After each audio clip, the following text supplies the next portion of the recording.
Question इस प्रकार से है। क्वेश्चन नंबर फर्स्ट है, what is the name of the part marked as X in the heavy vehicle. भारी वाहन में एक्स के रूप में चिन्हित भाग का नाम क्या है। ये डायग्राम आपको क्वेश्चन में दिया गया है और यहाँ पर ये जो पार्ट है इसका नाम इसने एक्स क्या रखा था, आपने बताना ये एक्स का मतलब क्या है, ये इस पार्ट का नाम क्या है। ऑप्शन आपके पास है स्टीयरिंग व्हील, बी ऑप्शन है क्लच हाउसिंग, सी है गियर बॉक्स और डी है फ्यूल टैंक। तो ये डायग्राम आपको दिखाई दे रहा है, ये है हमारी किसी एक भारी वाहन की चेसी, जहां पूरा एक स्ट्रक्चर होता है। चेसी का मतलब क्या है, स्ट्रक्चर है जिसके ऊपर पूरा वाहन खड़ा किया जाता है, जोड़ा जाता है। तो चेसी को देख के आपने बताना है ये जो पार्ट है, जो ये टेपर पार्ट है, ऐसे भाई इस पार्ट का नाम पूछा गया है, ऐसे इसका नाम बताना है। तो इस पार्ट का नाम है क्लच हाउसिंग। क्या नाम है, क्लच हाउसिंग। बी पर टिक करेंगे, इसको आपने याद रखना। नेक्स्ट डायग्राम में अभी मैं सभी समझाता हूं, सभी पार्टों के नाम। देखो मैंने थोड़ा इसको बड़ा करके समझाने की कोशिश की है आपको। ये पूरी चेसी है, अलग अलग पार्ट के नाम आपको याद होने चाहिए, किसी भी पार्ट का नाम पूछा जा सकता है। तो सबसे पहले देखते हैं, ये आपका सबसे अगला जो पार्ट है ये रेडिएटर होता है, जो व्हीकल को ठंडा रखने के लिए काम आता है। ये जो पार्ट है ये इंजन है और इंजन के आगे ही रेडिएटर होता है, तो ये इंजन है। फिर ये जो पार्ट था अभी जिसमें क्वेश्चन में पूछा गया था, ये जो टेपर है, ये क्या हमारी क्लच हाउसिंग है, जहां पर क्लच लगी होती है, क्लच से रिलेटेड दूसरे पार्ट लगे होते हैं। इसके आगे जहां पर ये गियर का लीवर भी दिखाई आपको दे रहा है, ये क्या है, गियर बॉक्स है। ये आपका स्टीयरिंग व्हील है। ये यहां से इंजन से जुड़ी हुई प्रोपेलर शाफ्ट है, जो पावर को पीछे ट्रांसमिट करती है रियर एक्सल में। और ये क्या हमारा रियर एक्सल है, जहां से पिछले व्हील हमारे जुड़े हुए हैं। और किसकी मदद से जुड़े हुए हैं, ये हमारा डिफरेंशियल है। क्या है ये, डिफरेंशियल, इसकी मदद से ये जुड़े हुए हैं। ये हमारा जो ऐसे है ये हॉरिजॉन्टल फ्रेम है। ये हमारे क्या है, साइड के मेंबर हैं, चैनल हम इसको बोल सकते हैं। और पीछे जो होता है हमारा पेट्रोल या डीजल का टैंक है। तो ये अलग अलग पार्ट हैं भाई किसी भी चेसी के, तो आपको ये सभी पता होने चाहिए, कोई भी पूछा जा सकता है। तो क्वेश्चन में पूछा गया था ये वाला पार्ट, ये वाला पार्ट क्या कहलाता है, क्लच हाउसिंग कहलाता है, जहां पर हमारी क्लच या दूसरे क्लच से रिलेटेड पार्ट लगे होते हैं। तो इस क्वेश्चन को ऐसे याद रखना है और ये पूरे पार्ट के नाम भी आप जरूर याद कर लेना, कोई भी पूछ सकता है। नेक्स्ट क्वेश्चन है question number 2, what is the battery system used for heavy vehicle. भारी वाहन में कौन सी बैटरी का प्रयोग किया जाता है।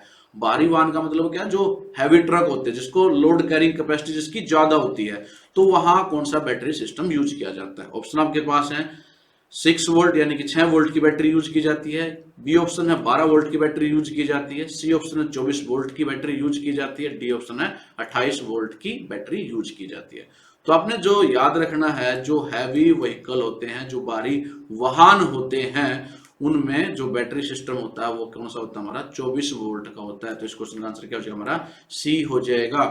क्योंकि जो हैवी व्हीकल है इसको स्टार्ट करने के लिए ज्यादा करंट की और ज्यादा वोल्टेज की जरूरत होती है, और इसमें जो एसेसरी लगी होती है उसमें भी ज्यादा करंट की जरूरत होती है। इसलिए हमें इसमें कौन सा सिस्टम यूज करते हैं, 24 वोल्ट की बैटरी यूज करते हैं, या 12-12 वोल्ट की सीरीज में लगाकर 2 बैटरी यूज की जाती है। इसके अलावा जो अगर पूछ ले कि जो लाइट व्हीकल है, जो जैसे कि कार है, उसमें कौन सा बैटरी सिस्टम यूज किया जाता है, तो वहां यूज किया जाता है 12 वोल्ट का। और हैवी व्हीकल है, जो भारी वाहन है, जहां करंट की ज्यादा जरूरत होती है, वहां यूज किया जाता है 24 वोल्ट की बैटरी का। तो ये क्वेश्चन ऐसे था, इसको याद रखना। नेक्स्ट क्वेश्चन है question number 3, what is the working principle of a clutch. Clutch का कार्यकारी सिद्धांत क्या है, यानी कि जो क्लच होती है किस प्रिंसिपल पर वो काम करती है, ये पूछा गया है। ऑप्शन आपके पास है स्लाइडिंग, बी ऑप्शन है सेंट्रीपिटल फोर्स पर करती है, सी है फ्रिक्शन यानी कि घर्षण, और डी है स्क्रू एंड नट। तो जो क्लच होती है वो काम करती है कौन से प्रिंसिपल, फ्रिक्शन के प्रिंसिपल पर, घर्षण के नियम पे वो काम करती है। तो इस क्वेश्चन का आंसर भी क्या हो जाएगा, सी हो जाएगा। सी पर टिक करेंगे। इस क्वेश्चन का प्रिंसिपल को समझाने के लिए मैंने एक डायग्राम लिया है, ये क्वेश्चन में आपको नहीं मिलेगा। देखो ये कैसे क्लच कैसे काम करती है। क्लच में 2 पार्ट होते हैं, एक प्रेशर प्लेट होता है, एक क्लच प्लेट होती है। तो मान ले यहाँ क्लच प्लेट है, ये प्रेशर प्लेट है, ये ए शाफ्ट से जुड़ा हुआ है, ए शाफ्ट आपकी रोटेट कर रही है, लेकिन अभी ये डिसएंगेज है, यानी कि ये जो प्लेट है सी और डी एक दूसरे से क्या है, दूर है। तो ए शाफ्ट घूम रही है, सी प्लेट भी घूम रही है, लेकिन डी और बी नहीं घूम रहे हैं। इसको बोलते हैं डिसएंगेज्ड पोजीशन। लेकिन अगर इसको हम नजदीक ले आए, ऐसे एक दूसरे से स्पर्श करा दें, तो इनके बीच में क्या होगा, फ्रिक्शन होगा। तो ज्यादा एक बिल्कुल इससे एक दूसरे चिपक जाएंगे, इनके ऊपर लाइनिंग होती है, फ्रिक्शन लाइनिंग उसको बोलते हैं। तो उसकी वजह से क्या है, ये एक दूसरे एंगेज हो जाएंगे और जो ए और जो शाफ्ट ए घूम रही थी, सी प्लेट भी घूम रही थी जिसके साथ, तो जब ये नजदीक आ जाएंगे एक दूसरे से, फ्रिक्शन की वजह से जो शाफ्ट बी है और जो प्लेट डी है ये भी क्या है, रोटेट करना शुरू हो जाएंगी। यही हमारे क्लच में प्रिंसिपल है, इसी प्रिंसिपल पर ये क्लच काम करती है। तो घर्षण का नियम इस पे काम करता है, घर्षण की वजह से क्लच पावर को ट्रांसमिट कर पाती है एक शाफ्ट से दूसरी शाफ्ट में, ये अपने याद रखना। नेक्स्ट क्वेश्चन है question number 4, what is the type of clutch, निम्न कौन से प्रकार की क्लच है। ये डायग्राम आपको दिया गया है, इस डायग्राम को देख के बताना है ये कौन से टाइप की क्लच है। ऑप्शन आपके पास है कौन क्लच, बी है single plate clutch with the coil spring, C है डायाफ्राम क्लच, और डी है multi plate dry wet clutch. अभी क्लच से रिलेटेड कई सारे क्वेश्चन आएंगे, अलग अलग डायग्राम दिए गए हैं, उन डायग्राम को देख के आपने बताना है कौन से टाइप की क्लच है। तो इनको थोड़ा सा ध्यान से समझना, कैसे पता लगेगा हमें किस टाइप की क्लच है, क्योंकि क्लच के अलग अलग टाइप होते हैं। तो इस डायग्राम में सबसे पहले आपने देखना है कि कहां पर इसकी क्लच प्लेट या प्रेशर प्लेट लगी हुई है। देखो ये जो ब्लैक पार्ट दिखाई दिया है, ये हमारी इधर वाली क्या है, ये हमारी क्लच प्लेट है, इधर क्या प्रेशर प्लेट है, और ये कोयल स्प्रिंग की मदद से एक दूसरे से चिपकी हुई है। तो जब हम यहां से क्लच को जब प्रेस करते हैं किसी भी व्हीकल की, प्रेस करते ही ये स्प्रिंग के अपोजिट काम करती है ये फोर्स, और स्प्रिंग को हटा देती है। तो हमारी जो प्रेशर प्लेट और क्लच प्लेट है एक दूसरे से दूर हो जाती है। लेकिन जैसे आप पेडल को रिलीज करते हो, छोड़ देते हो, तो ये स्प्रिंग क्या करता है, कोयल स्प्रिंग इसको एक दूसरे से चिपका देता है, यानी कि एंगेज हो जाता है, पावर हमारी ट्रांसमिट होने लगती है फ्रिक्शन की वजह से। अभी हमने पिछले क्वेश्चन में देखा भी था, घर्षण के नियम से ये घूमने लग जाती है। तो इसमें कोयल स्प्रिंग भी है और यहां पर एक प्लेट भी है, कौन सी है, सिंगल प्लेट लगी हुई है। यहां पर कौन सी प्लेट लगी है, एक सिंगल प्लेट, यानी कि सिर्फ एक प्लेट लगी हुई है। तो ये कौन सी क्लच हो जाएगी, single plate clutch with the coil spring. Coil spring यहां पर देखो, ये कोयल स्प्रिंग भी लगा हुआ है, और ये जो प्लेट है, एक साइड क्लच प्लेट है, एक साइड हमारी प्रेशर प्लेट है। तो क्लच प्लेट कितनी है, सिर्फ एक है, तो किसको कहेंगे, single plate clutch with the coil spring. तो इस क्वेश्चन का आंसर क्या हो जाएगा, बी हो जाएगा, बी पर टिक करेंगे।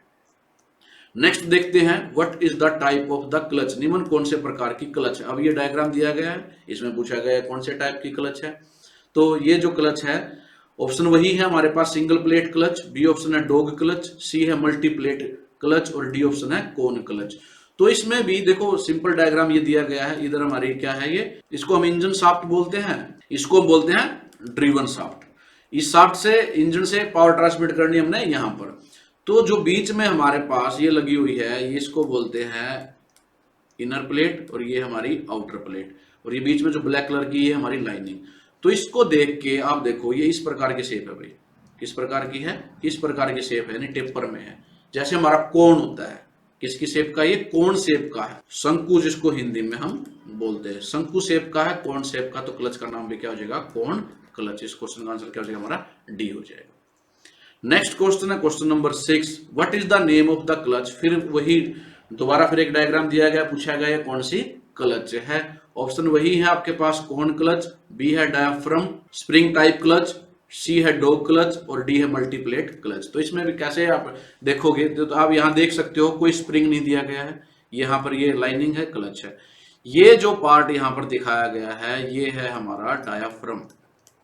क्या जी, डायाफ्राम है, यहाँ स्प्रिंग नहीं यूज किया था, ये डायाफ्राम स्प्रिंग बोल सकते हैं इसको, डायाफ्राम स्प्रिंग बोलते हैं। जो हमारा इस प्रकार का जो स्प्रिंग था वो यहाँ नहीं है, यहाँ पर क्या है, डायाफ्राम स्प्रिंग है, जिसकी मदद से हमारी प्रेशर प्लेट और क्लच प्लेट एक दूसरे से चिपक के रहती है, एंगेज पोजीशन में रहती है।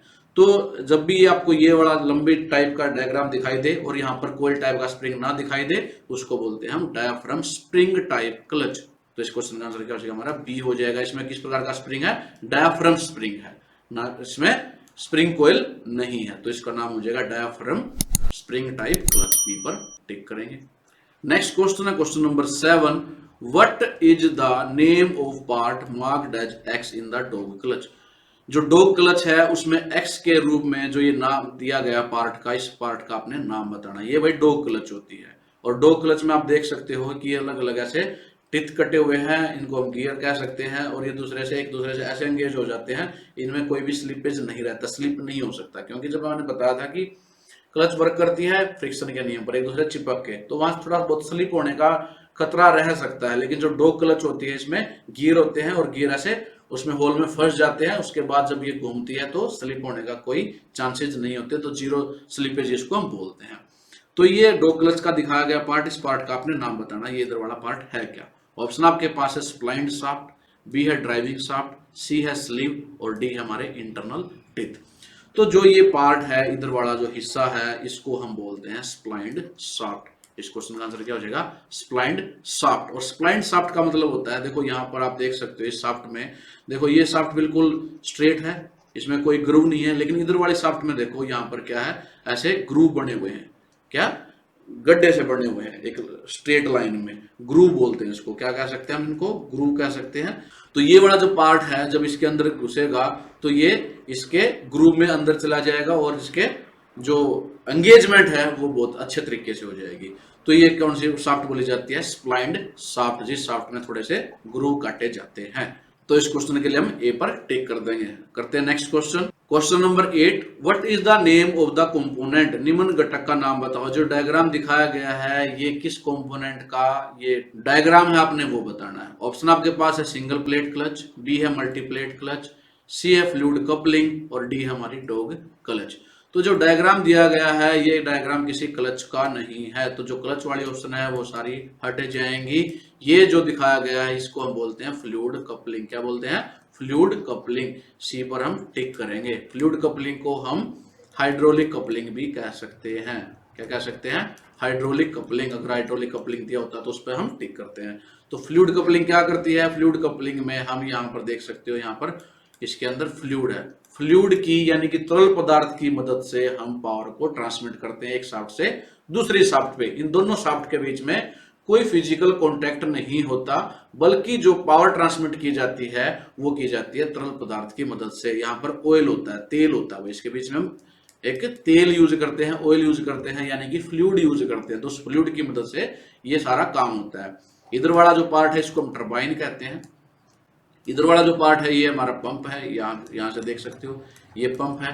यहाँ से शाफ्ट है ये घूम रही है, इससे जुड़ा हुआ ये पार्ट है, यानी कि ये जो पावर है इधर ट्रांसमिट करने इस शाफ्ट में।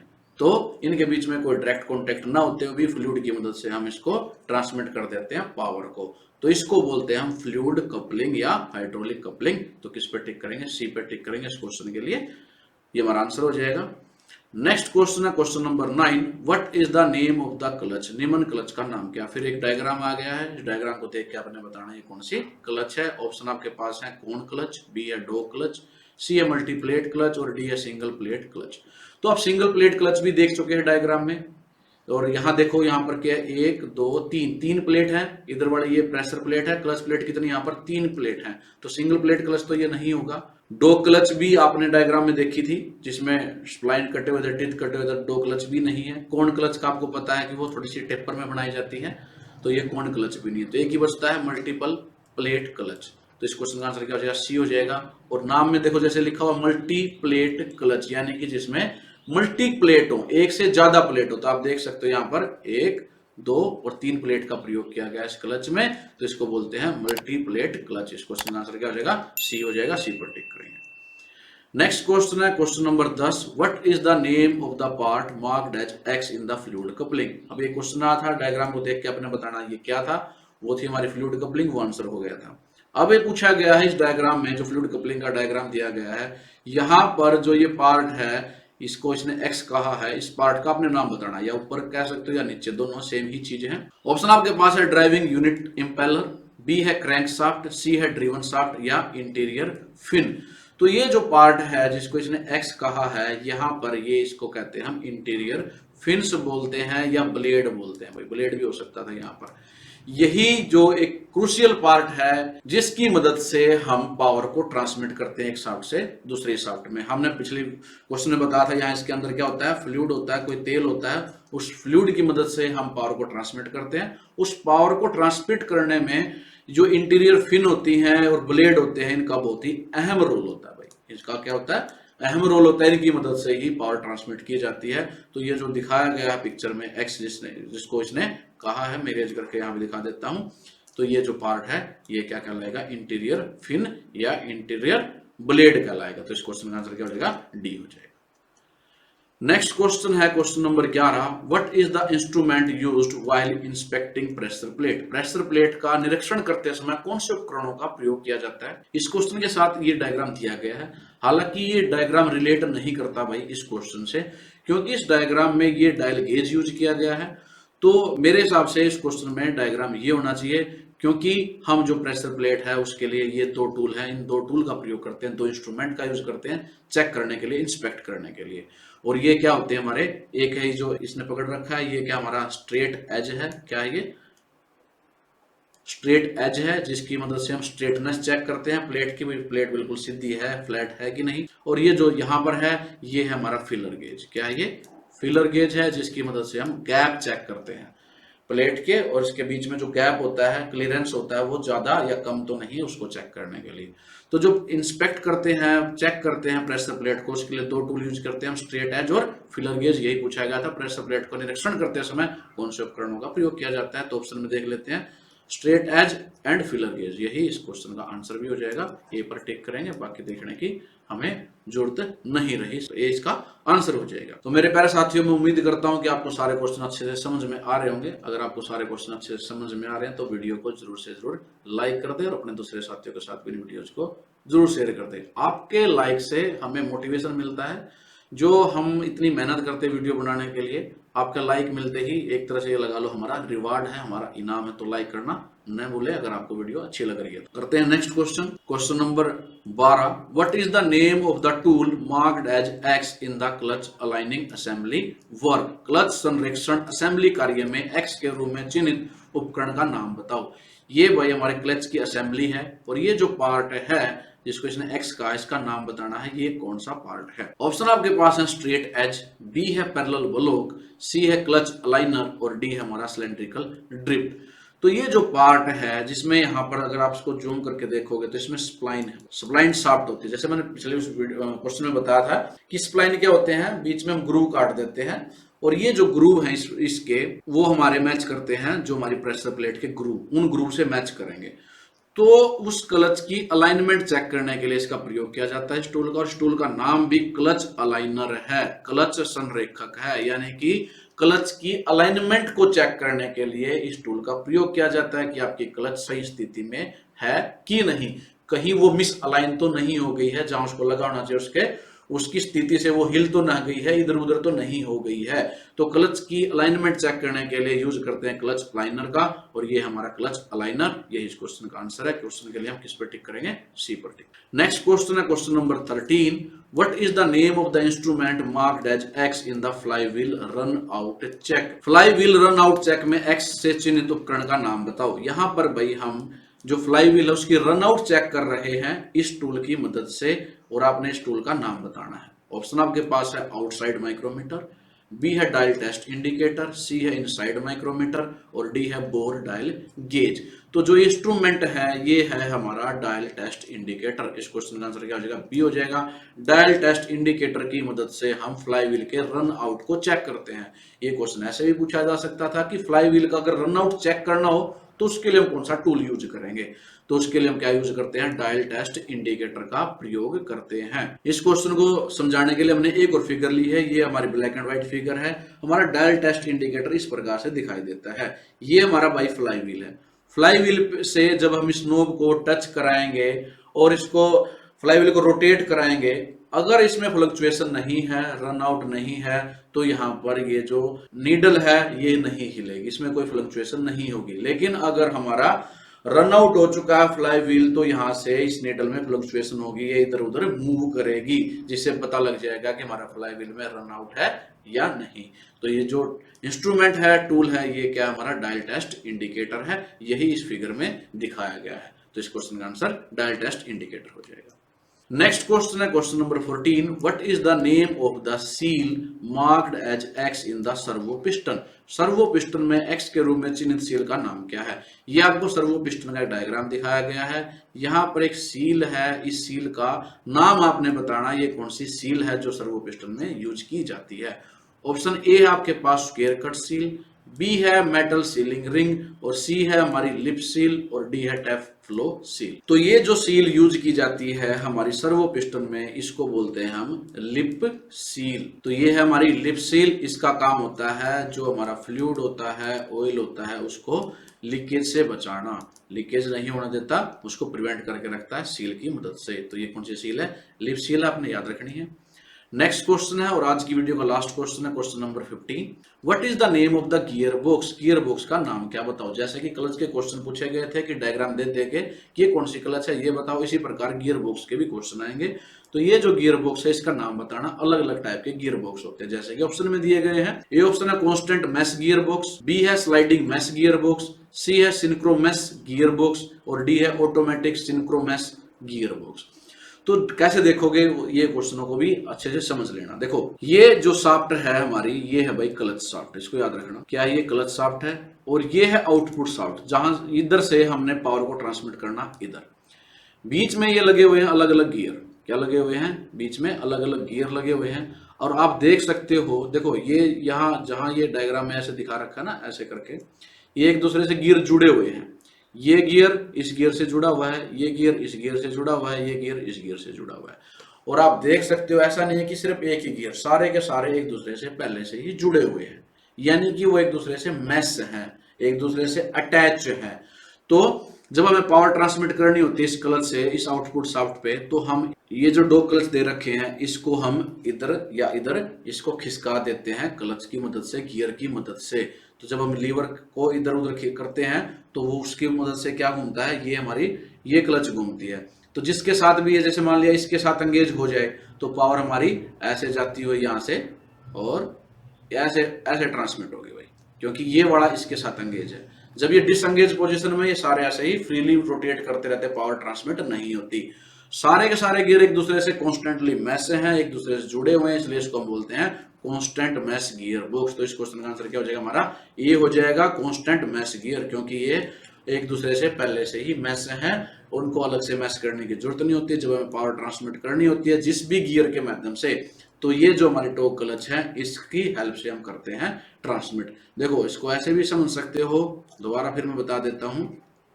मान लिया आपको पावर ट्रांसमिट करनी है इस गियर से, तो इस गियर में क्या करेंगे, ये जो टो क्लच है इसको हम इधर खिसका देंगे।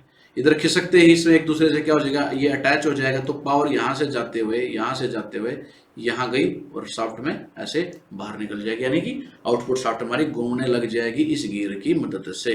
तो ऐसे पावर ट्रांसमिट की जाती है, जिसको बोलते हैं कांस्टेंट मैश गियर। दूसरे टाइप के गियर बॉक्स भी आएंगे, उनकी पहचान भी बताऊंगा आपने कैसे उसको पहचानना है। Question number 16, what is the type of the gear box? Gear box का प्रकार क्या है? डायग्राम देख के आपने बताना है कि ये किस प्रकार का गियर बॉक्स है। पिछली वीडियो में हमने बात की थी कांस्टेंट मैश गियर बॉक्स की, जिसमें सभी गियर क्या थे, कॉन्स्टेंटली एक दूसरे से मैश रहते थे, एक दूसरे से कॉन्टेक्ट में रहते थे, एक दूसरे से जुड़े रहते थे। तो अलग अलग टाइप के गियर बॉक्स होते हैं। अब इस डायग्राम को देख के आपने बताना है कौन से टाइप का गियर बॉक्स है। ऑप्शन वही है आपके पास। ए ऑप्शन है कांस्टेंट मैश गियर, बी है स्लाइडिंग मैश गियर, सी है सिंक्रो मैश गियर बॉक्स और डी है ऑटोमेटिक स्लाइडिंग गियर बॉक्स। तो जैसे कि कांस्टेंट मैश गियर में गियर हमेशा क्या रहते थे, एक दूसरे के मैश में रहते थे, कांटेक्ट में रहते थे, जुड़े रहते थे। इसी प्रकार इस डायग्राम में देखो, ये है हमारी इंजन शाफ्ट। इस इंजन शाफ्ट से ये ऐसे रोटेट कर रही है, तो ये गियर इसका जुड़ा हुआ है, ये इसके अपोजिट डायरेक्शन में मूव करेगा।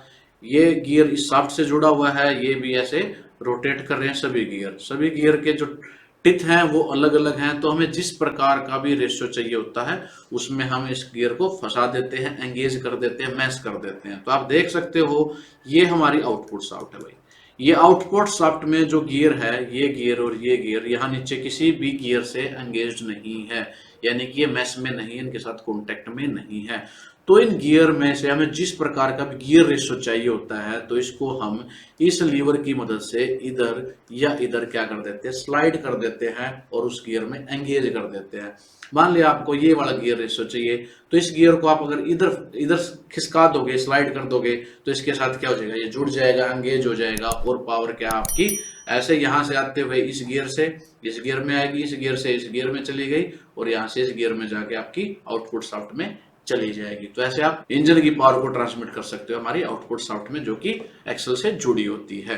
तो इसमें करना क्या पड़ा हमें, इसको हमने स्लाइड करना पड़ा। क्या कर रहे हैं हम, स्लाइड करके गियर को अलग अलग जो गियर हैं छोटे या बड़े, जिस प्रकार का भी गियर रेशो आपको चाहिए, उसमें क्या कर रहे हैं, एंगेज कर रहे हैं। किसके द्वारा, स्लाइड के द्वारा। तो इसका नाम भी क्या हो जाएगा, स्लाइडिंग मैश गियर बॉक्स। इस क्वेश्चन का आंसर क्या हो जाएगा, बी हो जाएगा। इसको आपको देखते से ही पता लग जाएगा कि इसमें ये जो इस प्रकार से खांचे बने हुए, इसको क्या करने के लिए, गियर को स्लाइड करने के लिए आगे या पीछे जो भी हमें गियर रेशो चाहिए उसके अकॉर्डिंग हम इसको स्लाइड करते हैं। तो ये sliding gear box. Next question है 17, which instrument is use to check the face out of the fly wheel. Fly wheel के चेहरे की जांच करने के लिए कौन सा उपकरण यूज किया जाता है। ये पिछली वीडियो में भी क्वेश्चन आया था, विद डायग्राम आया था। तो जो फ्लाई व्हील होता है उसका फेस आउट की बात करें, वोर्न आउट की बात करें या चेक आउट की बात करें, तो उसको चेक करने के लिए हम यूज करते हैं डायल टेस्ट इंडिकेटर का। इस क्वेश्चन का आंसर क्या हो जाएगा, ए हो जाएगा। ए पर टिक करेंगे। तो ये डायल इंडिकेटर आए या डायल टेस्ट इंडिकेटर आए तो हम फ्लाई व्हील के फेस आउट को, वोर्न आउट को या चेक आउट को चेक कर सकते हैं, जांच सकते हैं। तो इस क्वेश्चन का आंसर है डायल टेस्ट इंडिकेटर, ये ऑप्शन नहीं रहेगी। नेक्स्ट क्वेश्चन है हमारा 18, what is the permitted axial displacement of A tripod joint. Tripod जोड़ की अनुमत अक्षीय विस्थापन क्या है। देखो ये जो दो शाफ्ट को जोड़ने के लिए यूज किया गया है, ये होता है ट्राइपॉड, और इसका डायग्राम भी मैंने आपको समझाने के लिए दिखा रखा है। इस प्रकार से होता है ये ट्राइपॉड। ये यूज करते हैं हम दो शाफ्ट को जोड़ने के लिए। अगर उन शाफ्ट को हमने जोड़ रखा है और उसमें थोड़ा बहुत मिसअलाइनमेंट हो जाए, यानी कि वो बिल्कुल सीध में नहीं है, ऊपर हो जाए, नीचे हो जाए एक एंगल तक, या वो थोड़ा डिस्प्लेस हो जाए, उसके बावजूद भी ये जोड़ क्या करता है, पावर को ट्रांसमिट करता रहता है कॉन्स्टेंटली। और किस पे, कॉन्स्टेंट वेलोसिटी रेशियो पर। इसको हम बोलते हैं कांस्टेंट VR यानी कांस्टेंट वेलोसिटी रेशियो ज्वाइंट। तो ये ट्राइपॉड ज्वाइंट क्या करता है, अगर इसमें थोड़ा बहुत भी डिस्प्लेसमेंट हो जाए दो शाफ्ट का, तो भी ये पावर को ट्रांसमिट करता रहता है। तो इसमें पूछा गया जो एक्सियल डिस्प्लेसमेंट है वो कितनी परमिटेड है, कितना हम परमिट कर सकते हैं, इसके बावजूद वो क्या करता रहे, अपने काम को इफेक्टिवली करता रहे, तो कितनी वो मैक्सिमम हो सकती है। ऑप्शन ए आपके पास 55 mm, बी ऑप्शन है 58 mm, सी है 64 mm और डी है हमारी 68 mm। तो ये क्वेश्चन को आपको याद ही रखना पड़ेगा। जो 55 mm की डिस्प्लेसमेंट है ये अलाउड होती है। तो इस क्वेश्चन का आंसर क्या हो जाएगा, ए हो जाएगा। यानी कि अगर हमारी डिस्प्लेसमेंट 55 mm तक भी हो जाए तो भी हमारा ट्राइपॉड ज्वाइंट है इफेक्टिवली काम करता रहेगा। तो ये क्वेश्चन का आंसर क्या हो जाएगा, ए हो जाएगा। नेक्स्ट क्वेश्चन है 19, what is the permitted diffraction angle of the tripod joint. Tripod joint का अनुमत विवर्तन कोण क्या है। अभी पिछले में डिस्प्लेसमेंट की बात हुई, 55 mm तक अगर वो डिस्प्लेसमेंट हो जाए, आगे पीछे हो जाए, तो भी वो अपना काम करता रहेगा। अब पूछा गया कितना डिफ्रैक्शन एंगल उसमें परमिट किया जाता है। डिफ्रैक्शन एंगल का मतलब क्या है, दो शाफ्ट ऐसे हैं, अगर वो थोड़ी बैंड भी हो जाए एक एंगल तक, एक लिमिट तक, तो भी वो अपना काम करता रहे। तो वो होता है हमारा 23 डिग्री से लेकर 30 डिग्री के बीच में। यानी इसके बीच में भी अगर वो थोड़ा बहुत मिसअलाइनमेंट हो जाए, एंगल बैंड हो जाए, तो भी वो अपना काम करता रहता है इफेक्टिवली। तो 23 से 30 के बीच में देख लो कितना एंगल है। ए ऑप्शन है 13 डिग्री, जी नहीं। बी है 18 डिग्री, जी नहीं। सी है 26 डिग्री, यही आंसर भी हो जाएगा। इस क्वेश्चन का आंसर क्या रहेगा, सी रहेगा। ये भी आपने याद रखना है। तो जो ट्राइपॉड ज्वाइंट है उसमें परमिटेड एंगल की बात करें, डिफ्रैक्शन एंगल की बात करें तो वो है 26 डिग्री, और वो डिस्प्लेसमेंट की बात करें तो वो कितना है, 55 mm। तो दोनों क्वेश्चन आपको पता होने चाहिए। नेक्स्ट क्वेश्चन है 20, what is the type of the constant velocity joint. अभी मैंने बात भी की थी, CVR यानी कि कांस्टेंट वेलोसिटी रेशियो ज्वाइंट, जिसमें जो वेलोसिटी रेशियो है वो कांस्टेंट रहता है, अगर उसमें थोड़ा बहुत डिस्प्लेसमेंट हो जाए या एंगल का चेंज हो जाए। तो इस डायग्राम को देख के आपको बताना है कि ये बड़ा ज्वाइंट है कौन सा है। अभी जो क्वेश्चन कर रहे थे वही ये चीज है। क्या चीज है ये, ट्राइपॉड ज्वाइंट। ऑप्शन में देख लो, ये रहा हमारा ट्राइपॉड ज्वाइंट। इसका आंसर क्या हो जाएगा, बी हो जाएगा। ट्राइपॉड में ट्राई मतलब 3, 1, 2 और 3 कोण, ऐसे 3 एंगल, तीन कोण से बने हुए हैं। तो इस 3 कोण को देख के आप तुरंत पता कर लोगे कौन सा जोड़ है, कौन सा है, ट्राइपॉड ज्वाइंट है, त्रिकोणीय जोड़ है। नेक्स्ट क्वेश्चन है 21, what is the type of drive line. Drive line का प्रकार क्या है। इस डायग्राम को देख के आपने बताना है कौन से प्रकार की ड्राइव लाइन है। ड्राइव लाइन का मतलब क्या है, इंजन से जो पावर जा रही है वो पहले रियर व्हील में जा रही है, फ्रंट व्हील में जा रही है या चारों व्हीलों में जा रही है, उसको देख के आपने बताना है कौन सी ड्राइव लाइन है। ऑप्शन आपके पास है front wheel drive line, B है 4 व्हील ड्राइव लाइन, सी है रियर व्हील ड्राइव लाइन और डी है हमारा सेंटर व्हील ड्राइव लाइन। तो देखो ये है हमारा यहाँ पर इंजन, ये हो जाएगा हमारा इंजन, ये हो जाएगी हमारी क्लच। अब इसका जो एरो का निशान दिखा रखा है यानी कि जो हमारा व्हीकल है इस साइड मूव कर रहा है, यानी कि फ्रंट साइड हुई, कौन सी साइड हुई, फ्रंट साइड। तो इंजन लगा हुआ आगे की साइड और ये पावर ट्रांसमिट कहाँ हो रही है, पीछे वाले रियर व्हील में। किस कौन से व्हीलों में, पीछे वाले रियर व्हील। तो ये हमारे दिखा रखे हैं डायग्राम की मदद से, व्हील दिखा रखे हैं। ये हमारा क्या है, डिफरेंशियल है, डिफरेंशियल की मदद से हमारी पावर ट्रांसमिट हो रही है इन दोनों साइड के व्हील में। तो पावर इंजन से कहां जा रही है, पीछे की तरफ जा रही है, रियर की तरफ जा रही है, पीछे के पहियों में जा रही है। तो इसको कहेंगे रियर व्हील ड्राइव लाइन। तो इसको आंसर क्या हो जाएगा, सी हो जाएगा, पीछे के पहियों की ड्राइव लाइन। अगर यही पावर आगे की तरफ, आगे वाले पहियों की तरफ जा रही हो तो उसको हम कहेंगे फ्रंट व्हील ड्राइव लाइन। और अगर ये चारों पहियों में जा रही हो, पीछे भी और आगे भी, तो उसको हम बोलेंगे फोर व्हील ड्राइव। तो इस क्वेश्चन को भी आपको पता होना चाहिए, कैसे देख के आप पता कर सकते हो कि कौन सी तरह की ड्राइव लाइन है। तो अब इसमें पावर कहाँ जा रही थी, हमारी पीछे की तरफ ट्रांसमिट हो रही है, पीछे वाले व्हील में जा रही है। कहां से ऐसे पता लगा कि पीछे वाले व्हील है, क्योंकि जो डायरेक्शन है वो ऐसे दी गई थी, यानी कि फेस उसका व्हीकल का इस प्रकार से है। तो ये पीछे वाले रियर व्हील हुए, तो इसका आंसर हो जाएगा rear wheel drive line. Next question है 22, what is the type of drive line. Drive line का प्रकार क्या है। ये जो डायग्राम है आप देख के अपने बताना ये कौन से प्रकार की ड्राइव लाइन है। देखो अभी बात की थी, ये क्या हमारा इंजन है, ये हमारी क्लच असेंबली लगा लो इसको। तो यहां से पावर कैसे आई, यहाँ पावर आई और ये पावर क्या है, दोनों डायरेक्शन में जा रही है। यहाँ ये भी डिफरेंशियल लगे हुए हैं, यहाँ दो डिफरेंशियल ये लगे हुए हैं। तो पावर इधर भी जा रही है और इधर भी जा रही है, दोनों साइड में पावर, यानी कि चार के चार पहियों में। तो इसको हम क्या कहेंगे, इसको बोलेंगे हम फोर व्हील ड्राइव लाइन। तो इस क्वेश्चन का आंसर क्या हो जाएगा, हमारा डी हो जाएगा। जो पीडीएफ दी गई है उसमें आंसर दिया गया फ्रंट व्हील ड्राइव, जो कि गलत है, इसको ठीक कर लेना। ये क्या है, फोर व्हील ड्राइव है, क्योंकि जो पावर इंजन की जा रही है वो किसमें जा रही है, चारों पहियों में जा रही है। तो इसको चार पहिया ड्राइव लाइन कहा जाएगा। अगर पीछे की तरफ पावर नहीं जाती और आग सिर्फ आगे की तरफ पावर जाती तो इसको हम बोलते हैं फ्रंट व्हील ड्राइव। इस डायग्राम में क्या है, जो एरो से देख सकते हो, ये डायग्राम इस साइड होना चाहिए। तो पावर क्या है, चार के चार व्हील पे जा रही है, तो इसको बोलेंगे हम फोर व्हील ड्राइव लाइन। तो इसको आंसर क्या हो जाएगा, डी। नेक्स्ट क्वेश्चन है हमारा 23, what is the type of synchromesh gear box. Synchromesh gear box का प्रकार क्या है। देखो ये जो डायग्राम दिया गया है ये हमारा सिंक्रोमैस गियर बॉक्स है। सिंक्रोमैस गियर बॉक्स भी कई टाइप के होते हैं, इस डायग्राम को देख के आपने बताना ये कौन सा टाइप है। ऑप्शन आपके पास है बोल्क रिंग टाइप, बी है बोल्क टाइप। जो बोल्क रिंग टाइप और बोल्क टाइप ये लगभग सेम ही होते हैं। सी है multi and double cone type और डी है हमारा पोर्स टाइप। तो इसमें जो आप देख सकते हो, मैंने आपको समझाने के लिए एक्स्ट्रा रिंग भी ली है। इस तरह की रिंग लगी होती है यहाँ पर, इस रिंग की वजह से इसको बोला जाता है bulk ring type.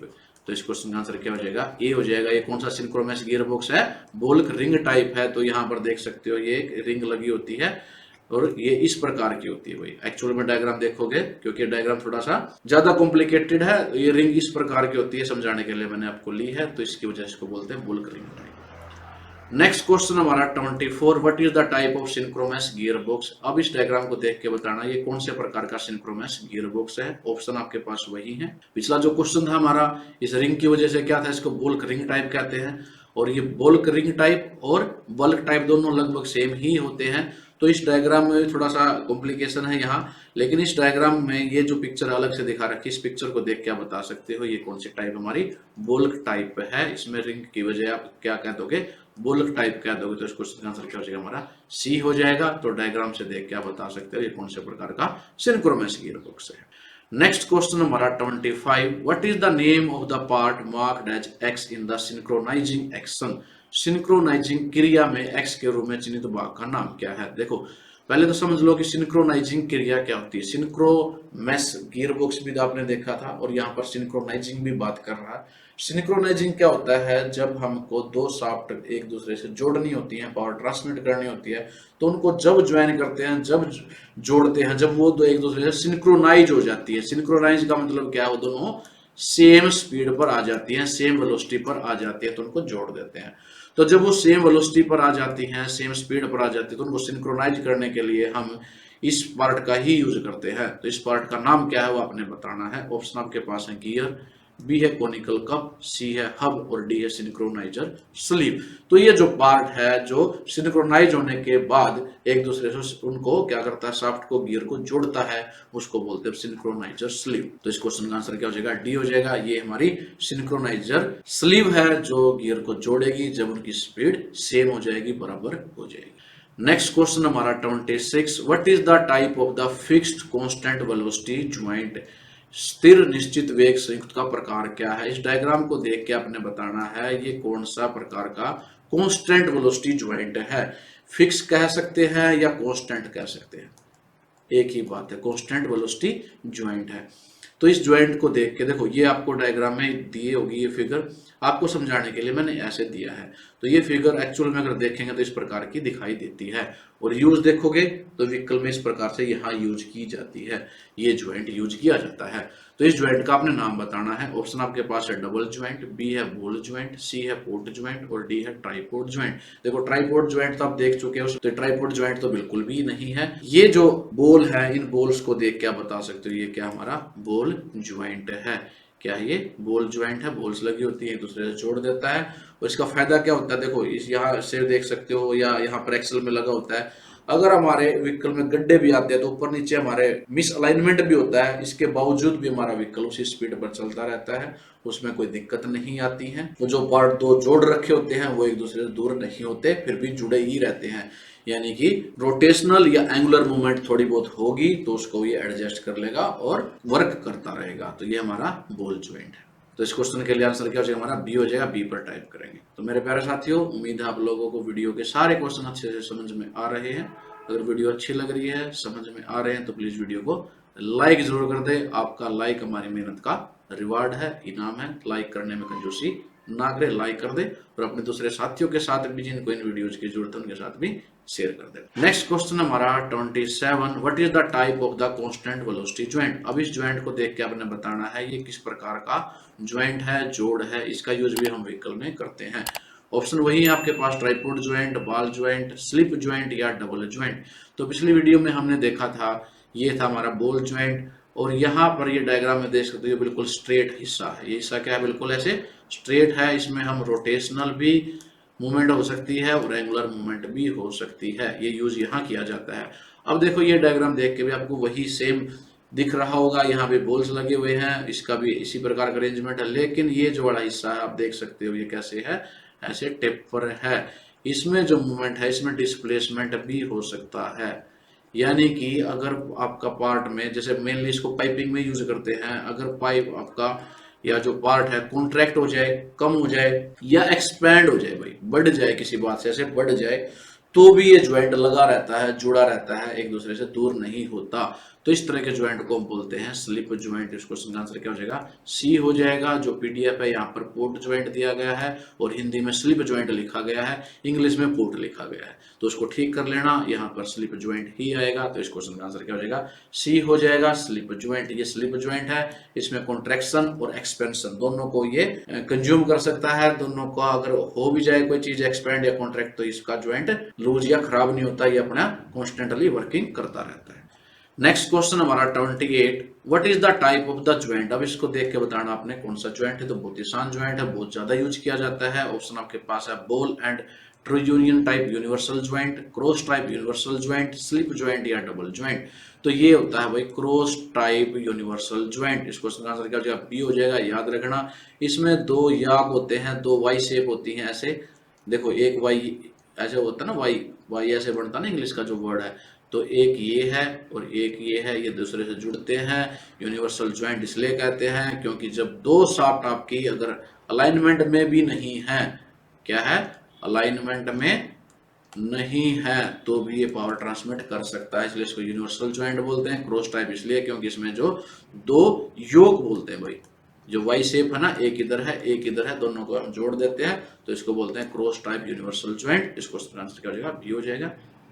Next question हमारा 29, what is the type of the drive. Drive का प्रकार क्या है, ये डायग्राम आपको गिवन है, इसको देख के आपने बताना ये किस प्रकार की ड्राइव है। ऑप्शन आपके पास है टॉर्क ट्यूब ड्राइव, बी है होचकिस ड्राइव, सी है फोर व्हील ड्राइव और डी है हमारा फ्रंट व्हील ड्राइव।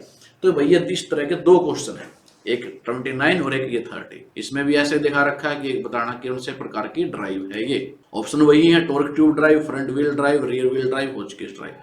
तो इन दोनों क्वेश्चन को समझने के लिए, इनका अंतर समझने के लिए मैंने इनको इकट्ठा बनाया है। देखो आप ऑप्शन आपके पास 4 है। फ्रंट व्हील ड्राइव को पता है, जब इंजन की पावर ट्रांसमिट होती है आगे वाले पहियों में तो उसको फ्रंट व्हील ड्राइव कहते हैं, और अगर वही पीछे वाले पहियों में पावर जाए तो उसको रियर व्हील ड्राइव कहते हैं। तो यहाँ पर ये ऑप्शन दोनों खत्म हो जाती है, ये क्वेश्चन हम समझ चुके हैं। अब हमारे पास 2 ऑप्शन बचते हैं, टॉर्क ट्यूब ड्राइव या होचकिस ड्राइव। अब इनका डिफरेंस देखते हैं कौन सा में क्या है। अब ये दोनों डायग्राम मैंने इकट्ठे ले लिए ताकि आपको कंफ्यूजन ना हो कौन सा, क्योंकि दोनों डायग्राम सेम लग रहे हैं हमें देखने में, लेकिन इनमें डिफरेंस है। देखो डिफरेंस क्या है। सबसे पहले डिफरेंस आपने देखना है यहाँ पर ज्वाइंट का। भाई एक ज्वाइंट यहाँ लगा हुआ है, इसमें भी एक ज्वाइंट यहाँ लगा हुआ है। अब यहाँ से जो पावर ट्रांसमिट हो रही है पीछे हो रही है, लेकिन यहाँ पर कोई ज्वाइंट आपको दिखाई नहीं देगा। ये यूनिवर्सल ज्वाइंट है। कौन सा ज्वाइंट है, पहले यही समझ लो, यूनिवर्सल ज्वाइंट है।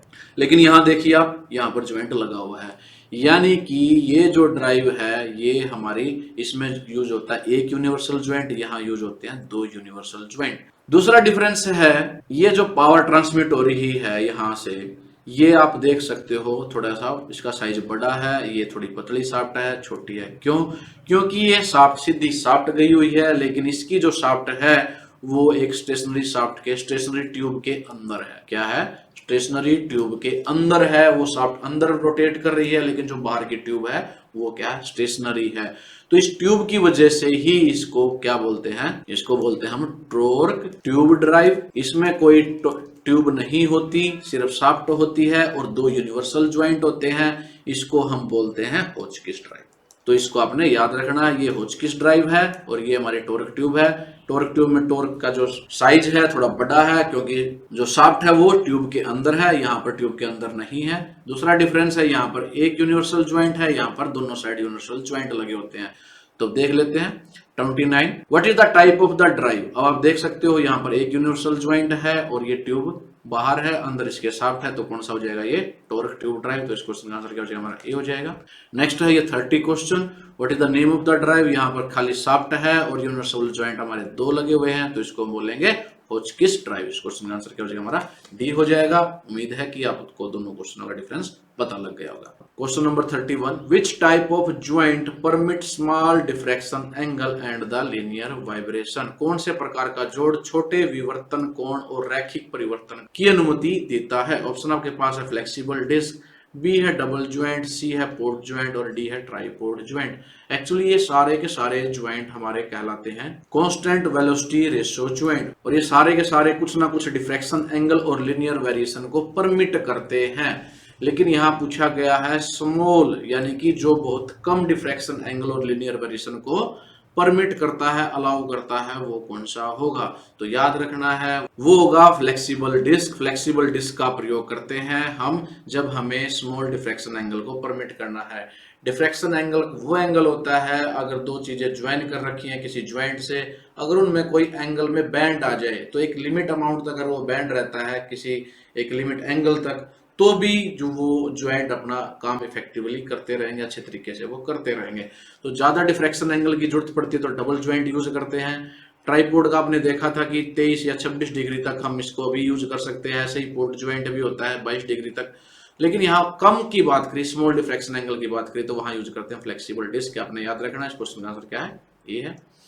नेक्स्ट क्वेश्चन हमारा 32, what is the permitted diffraction angle of the double joint. Double joint का अनुमत विवर्तन कोण क्या है। अब आपने यहाँ पर डबल ज्वाइंट का डिफ्रैक्शन एंगल बताना है, कितना वो परमिट करता है, कितना अलाउ करता है, यानी कितने एंगल तक अगर बेंड हो जाए तो डबल ज्वाइंट अच्छे से इफेक्टिवली काम करता रहे।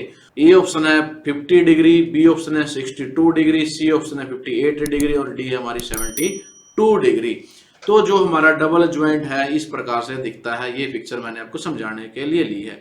देखो एक तरह से आप ये कह सकते हो कि 2 यूनिवर्सल ज्वाइंट ऐसे लगे हुए हैं और आप देख सकते हो इनमें बहुत सारा बैंड है, यानी जब बैंड ज्यादा अमाउंट तक भी चला जाए, यानी कि 50 डिग्री तक भी चला जाए, ये ज्वाइंट अपना काम इफेक्टिवली करते रहते हैं, पावर को ट्रांसमिट करते रहते हैं एक शाफ्ट से दूसरी शाफ्ट में, तो वहां इसका यूज किया जाता है। तो इस क्वेश्चन का आंसर हो जाएगा हमारा 50 डिग्री। 50 डिग्री तक के एंगल की डिफ्रैक्शन ये अलाउ करता है। जैसे कि अगर हम बात करते हैं ट्राइपोड ज्वाइंट की, ट्राइपोड में हमारा क्या था 26 डिग्री था, पोर्ट ज्वाइंट में यही हमारा 22 डिग्री हो जाता रहता है। तो जब डबल ज्वाइंट की बात करें, डबल दो ज्वाइंट हो इसीलिए ही जोड़ते हैं ताकि उसका जो डिफ्रैक्शन एंगल है वो उसकी परमिशन है वो ज्यादा बढ़ जाए, लिमिट उसकी ज्यादा बढ़ जाए। तो इसका आंसर है 50 डिग्री, ए पर हम टिक करेंगे। नेक्स्ट क्वेश्चन हमारा 33, what is the name of the part marked as X in the double joint. Double joint में एक्स के रूप में चिन्हित भाग का नाम क्या है। ये डबल ज्वाइंट की फिगर है, आपने बताना ये वाला पार्ट है इसका नाम क्या होगा। ऑप्शन आपके पास है स्पाइडर, बी है soft wheel end, C option है डबल ज्वाइंट फोक और डी ऑप्शन है सीलिंग कैप। तो जो इधर वाला पार्ट है इसको हम बोलते हैं सॉफ्ट व्हील एंड, ये सॉफ्ट व्हील का एंड है, अंत है यानी कि सिरा है, तो इसको बोलेंगे हम सॉफ्ट व्हील एंड। तो इस क्वेश्चन का आंसर क्या हो जाएगा, बी हो जाएगा, आपने याद रखना है। अगर स्पाइडर की बात करें तो ये होता है हमारा स्पाइडर, स्पाइडर अगर पूछ ले तो, लेकिन यहाँ पूछा गया था ये वाला पार्ट, तो ये क्या है सॉफ्ट व्हील का एंड है, सिरा है। नेक्स्ट क्वेश्चन हमारा 34, what is the permitted diffraction angle of the port joint. Port joint का अनुमत विवर्तन कोण क्या है। अब यहाँ पोर्ट ज्वाइंट का डिफ्रैक्शन एंगल पूछा है, तो ये बताया था मैंने, ये कितना होता है हमारा 22 डिग्री। इस क्वेश्चन का आंसर क्या हो जाएगा, सी हो जाएगा। तो आपने तीनों के याद रखना, पोर्ट ज्वाइंट के लिए 22 डिग्री है, ट्राइपोड के लिए 26 डिग्री है और डबल ज्वाइंट के लिए 50 डिग्री है। तो तीनों आपने ये याद रखने हैं, कोई भी पूछा जा सकता है। नेक्स्ट क्वेश्चन हमारा 35, which type of gear convert the rotary motion into the linear motion and vice versa। कौन से प्रकार का गियर घूर्णन गति को रैखिक गति में और इसके विपरीत परिवर्तित करता है। ऑप्शन आपके पास है helical gear, rack and pinion gear, spur gear या डी ऑप्शन है बेवल गियर। तो जो रोटरी मोशन को लीनियर मोशन में कन्वर्ट कर देता है या लीनियर मोशन को रोटरी मोशन में कन्वर्ट कर देता है वो होता है हमारा रैक एंड पिनियन गियर। तो इस क्वेश्चन का आंसर क्या हो जाएगा, हमारा बी हो जाएगा। और आपको समझाने के लिए कि रैक एंड पिनियन गियर होता कैसे है, ये पिक्चर मैंने ली है, आप देख सकते हो। ये जो नीचे वाला गियर है इसको बोलते हैं हम रैक, क्या बोलते हैं, रैक, और ये है हमारा पिनियन। तो जो पिनियन है वो करता है रोटेट यानी कि रोटरी मोशन इसमें होता है, रैक में होता है हमारा लिनियर मोशन, ये आगे पीछे मूव करता है। तो अगर हमें रोटरी मोशन को कन्वर्ट करना है लिनियर में तो इस प्रकार से हम कर सकते हैं, और अगर उल्टा करना है यहाँ से लिनियर मोशन को हम रोटरी मोशन में भी कन्वर्ट कर सकते हैं। तो रोटरी मोशन को लिनियर मोशन में एंड लिनियर मोशन को रोटरी मोशन में कन्वर्ट करने के लिए हम इस रैक एंड पिनियन का प्रयोग करते हैं, इस प्रकार के गियर का प्रयोग किया जाता है। आंसर हो जाएगा बी। नेक्स्ट क्वेश्चन है हमारा 36, विच type of gear will not produce axial thrust while transmitting the torque. कौन से प्रकार का गियर टॉर्क संचारित करते समय एक्सीय बल उत्पन्न नहीं करता। कौन से गियर में एक्सियल थ्रस्ट नहीं होता, आपने ये बताना है। ऑप्शन आपके पास है हेलिकल गियर, बी है वूम गियर, सी है स्पाइरल बेवल गियर और डी है हमारा स्पर गियर। तो जिसमें एक्सियल थ्रस्ट नहीं होता वो होता हमारा स्पर गियर। इस क्वेश्चन का आंसर हो जाएगा डी। और स्पर गियर दिखने में ऐसे होते हैं, ये समझाने के लिए मैंने फिगर ली है। इसमें जो टिथ होते हैं वो हमारे शाफ्ट के जो एक्सिस है उसके पैरेलल कट किए जाते हैं और बिल्कुल स्ट्रेट होते हैं। तो ऐसा दिखता हमारा स्पर गियर, और स्पर गियर में एक्सियल थ्रस्ट नहीं होता जब ये टॉर्क को ट्रांसमिट करता, पावर को ट्रांसमिट करता है। नेक्स्ट है हमारा question 37, which type of gear will have more than one tooth in contact at the same time. कौन से प्रकार के गियर में एक ही समय में एक से अधिक दांतों के संपर्क में होता है।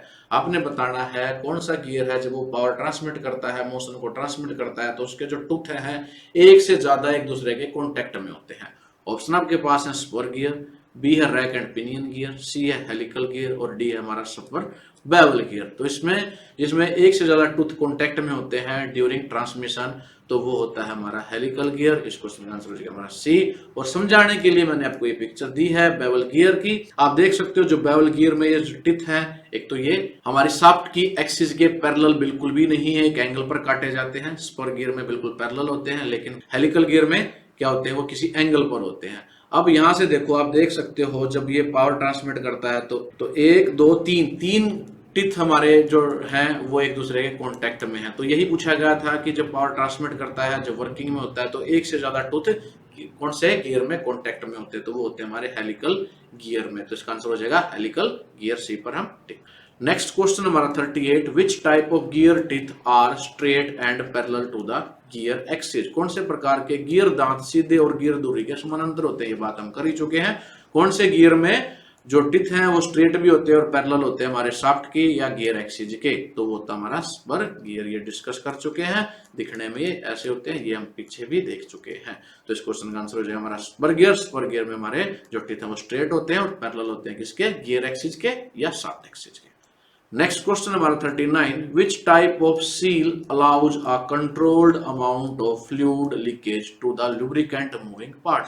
कौन से प्रकार का सील नियंत्रित मात्रा में तरल रिसाव की अनुमति देता है ताकि लुब्रिकेंट चलने वाले भागों में जा सके। देखो सबसे पहले क्वेश्चन को समझो। सील, जब भी किसी पार्ट में कहीं भी कंपोनेंट में सील यूज की जाती है उसका काम होता है लीकेज को रोकना। क्या काम होता है, लीकेज को रोकना, ताकि फ्लूइड है, लिक्विड है, एक जगह से दूसरी जगह सील को पार करके ना जा पाए। लेकिन यहाँ एक ऐसी सील भी होती है जो कि एक कंट्रोल अमाउंट में फ्लूइड को लीकेज की अनुमति देती है, यानी कि लुब्रिकेशन के लिए वो जितना आप चाहते हो, जितना आप सेट करते हो, उतना वो फ्लूइड उसको मूव करने देती है, अपने अंदर से पार होने देती है। पूरा सारा फ्लूइड नहीं जा सकता एकदम से, लेकिन एक कंट्रोल्ड अमाउंट में फ्लूइड जा सकता है। लुब्रिकेशन के लिए उसका प्रयोग करते हैं। तो सील का नाम आपने बताना है। ऑप्शन आपके पास है, ए ऑप्शन है स्टैटिक सील, बी है पॉजिटिव सील, सी है हमारा नॉन पॉजिटिव सील और डी है डायनामिक सील। मैं चारों प्रकार की सील आपको समझा देता हूं। देखो स्टैटिक सील वहां यूज होती है जहां पर दो पार्ट के बीच में कोई मूवमेंट नहीं होती। नो मूविंग पार्ट, जो दो पार्ट है मूव नहीं कर रहे हैं उनके बीच में सील लगाई गई तो उसको बोलते हैं हम स्टैटिक, यानी कि रुकी हुई। जो डायनामिक सील होती है वो यूज की जाती है जहां पर दो पार्टों के बीच में कोई मूवमेंट हो, जो दो पार्ट मूविंग है, दो पार्टों के बीच में मूवमेंट है, तो जो सील यूज की जाती है उसको बोलते हैं डायनामिक सील, यानी कि गतिशील, उनके बीच में गति है। तो स्टैटिक सील वहां जहां पर कोई भी मूवमेंट ना हो और डायनामिक सील जहां पर मूवमेंट होती है। दो तो प्रकार की होगी। दूसरा है पॉजिटिव सील। पॉजिटिव जो सील होती है इसके बीच में कोई भी लीकेज नहीं होता, जीरो लीकेज होता है भाई, अलाउ नहीं करती, कोई भी चीज इसके अंदर से गुजर नहीं सकती, लिक्विड इसमें से पास नहीं हो सकता। अब सी होती है नॉन पॉजिटिव सील। ये होती है वो सील जो अलाउ करती है एक कंट्रोल्ड अमाउंट में फ्लूइड का बहाव को, यानी इस क्वेश्चन का आंसर भी क्या हो जाएगा, सी ही हो जाएगा। यही पूछा गया था कि कंट्रोल्ड अमाउंट में फ्लूइड लीकेज को अलाउ करती है लुब्रिकेंट के मूविंग पार्ट्स में जाने के लिए, यानी कि लुब्रिकेशन के लिए इसका प्रयोग करते हैं। तो नॉन पॉजिटिव सील वो होती है जो एक कंट्रोल्ड अमाउंट में फ्लूइड को बहने देती है अपने अंदर से नियंत्रित मात्रा में, ताकि लुब्रिकेशन हो सके। तो इस क्वेश्चन का आंसर क्या हो जाएगा, सी हो जाएगा। उम्मीद है कि आपको ये क्वेश्चन बी और इससे पहले वाले क्वेश्चन अच्छे से समझ में आए होंगे। अगर क्वेश्चन अच्छे से समझ में आ रहे हैं तो प्लीज वीडियो को लाइक करें। आपका लाइक हमारी मेहनत का रिवार्ड है, इनाम है, तो लाइक करने में कंजूसी ना करें और अपने दूसरे साथियों के साथ भी वीडियोज को जरूर से जरूर शेयर कर दिया करो। और जब अभी तक किसी बच्चे ने अगर चैनल को सब्सक्राइब नहीं किया तो चैनल को भी सब्सक्राइब कर ले, बेल आइकन को हिट करके नोटिफिकेशन ऑन कर ले ताकि उसको आगे आने वाली वीडियो के नोटिफिकेशन मिल सके। अब करते हैं हमारा next question. Question number 40, what is the name of the seal used between the two parts that do not move in relation to the each other. दो भागों के बीच में जो एक दूसरे के संबंध में नहीं चलते उपयोग की जाने वाली सील का नाम क्या, अभी हमने डिस्कस भी किया था। वो कौन सी सील होती है, उस सील का नाम क्या होता है जब दो पार्टों के बीच में यूज की जाए और उन दो पार्टों के बीच में कोई भी मूवमेंट नहीं होती, वो गतिशील नहीं होते, तो उसके लिए हम क्या यूज करते हैं, स्टैटिक सील का प्रयोग करते हैं, यानी रुकी हुई सील स्टैटिक सील का प्रयोग किया जाता है। तो इस क्वेश्चन का आंसर क्या हो जाएगा, बी हो जाएगा। बाकी ऑप्शन देखने की जरूरत भी नहीं है। नेक्स्ट क्वेश्चन हमारा 41, What is the advantage of using constant mesh gear box? जो स्थायी जाल गियर बॉक्स का उपयोग करने का लाभ क्या है। देखो कांस्टेंट मेश गियर बॉक्स हमने देखा था जिसमें हमारे गियर क्या है, एक दूसरे से कॉन्स्टेंटली मेश रहते हैं, जुड़े रहते हैं, कॉन्टेक्ट में रहते हैं। तो इसका फायदा क्या है। ऑप्शन ए है quick change of the gear, obtained gear का त्वरित परिवर्तन प्राप्त हो सकता है, जी नहीं। Wrong adjustment of gear will not affect the function, जी नहीं, ये भी आंसर नहीं होगा। अगर एडजस्टमेंट गियर की रॉन्ग हो जाएगी तो उसका कुछ ना कुछ इफेक्ट होगा। स्मूथ पावर ट्रांसमिशन, जी हाँ, ये क्वेश्चन का आंसर है। स्मूथ, अगर हमारा जो constant mesh gear box use करते हैं तो जो पावर ट्रांसमिशन है वो बड़ी ही स्मूथ होती है, बिना वाइब्रेशन की होती है, बिना नॉइस की होती है। तो इसका ये फायदा होगा। अगर पूछा जाए कांस्टेंट मेश गियर का एडवांटेज क्या, फायदा क्या, तो स्मूथ पावर ट्रांसमिशन, इसका फायदा सी पर टिक करेंगे। एफिशिएंट लुब्रिकेशन पॉसिबल, ये भी ऑप्शन नहीं होगा। तो इस क्वेश्चन का आंसर है सी, याद रखना आपने। नेक्स्ट क्वेश्चन हमारा 42, विच type of gear box provided with helical gear. किस प्रकार के गियर बॉक्स में हेलिकल गियर्स का प्रयोग किया जाता है, यूज किया जाता है, वो आपने बताना है। आपने आपको पीछे भी दिखाया था, हेलिकल गियर ऐसे होते हैं जो कि हमारे गियर एक्सिस के एक एंगल पर काटे जाते हैं, तिरछे काटे होते हैं इसके गियर। तो बताना आपने ये कि जो हेलिकल गियर है कौन से गियर बॉक्स में यूज किया जाता है। तो ये यूज किया जाता है हमारा कांस्टेंट मैश गियर बॉक्स में। आपने ये याद रखना, कांस्टेंट मैश गियर बॉक्स जो होता है उसमें जो गियर यूज किए जाते हैं वो होते हैं हमारे हेलिकल गियर। आपने ये याद रखना, बाकी ऑप्शन देखने की जरूरत नहीं है। नेक्स्ट क्वेश्चन हमारा 43, विच type of inspection carried out on the pressure plate. Pressure plate में किस प्रकार की निरीक्षण की गई है, ये डायग्राम आपको दिया गया है। आपको इसको देख के बताना है कि जो प्रेशर प्लेट है इस पे कौन सा निरीक्षण या कौन सी इंस्पेक्शन की जा रही है। ऑप्शन ए आपके पास है चेकिंग वार्पेज, बी है चेकिंग द क्रैक, सी है चेकिंग द क्लियरेंस और डी है हमारा चेकिंग द स्क्वेयरनेस। तो ये क्वेश्चन हमारे पहले वीडियो में भी आया था। उस वीडियो में पूछा गया था इन इंस्ट्रूमेंट का नाम। तो ये जो पहला इंस्ट्रूमेंट है जो इसके हाथ में पकड़ा हुआ है ये है हमारा स्ट्रेट एज और ये है हमारा फीलर गेज। तो फीलर गेज की मदद से हम क्लियरेंस चेक करते हैं। स्ट्रेट एज है जो ये, इसको इसके ऊपर रख के इसकी फ्लैटनेस को चेक करते हैं। इसके ऊपर रखने के बाद इसके अंदर अगर फीलर गेज जाएगा तो इसका मतलब क्या है, उसमें स्ट्रेट नहीं है हमारी प्रेशर प्लेट। तो जो इंस्पेक्शन है ये एक्चुअली चेक किया जा रहा है इसका वार्पेज। प्रेशर प्लेट में कोई वार्पेज तो नहीं है, तो इस क्वेश्चन का आंसर क्या हो जाएगा, ए हो जाएगा। अगर वो कहीं से मुड़ गई है, बैंड हो गई है, तो उसको बोलते हैं वार्पेज। तो वार्पेज को चेक करने के लिए हम ये दोनों टूल का यूज करते हैं, स्ट्रेट एज का और फीलर गेज का। तो इस क्वेश्चन का आंसर हो जाएगा चेकिंग द वार्पेज। ये जो प्रोसेस है इसको बोलते हैं वार्पेज को चेक किया जा रहा है। नेक्स्ट क्वेश्चन हमारा 44, what is the advantage of dual mass flywheel. Dual mass flywheel का क्या लाभ होगा।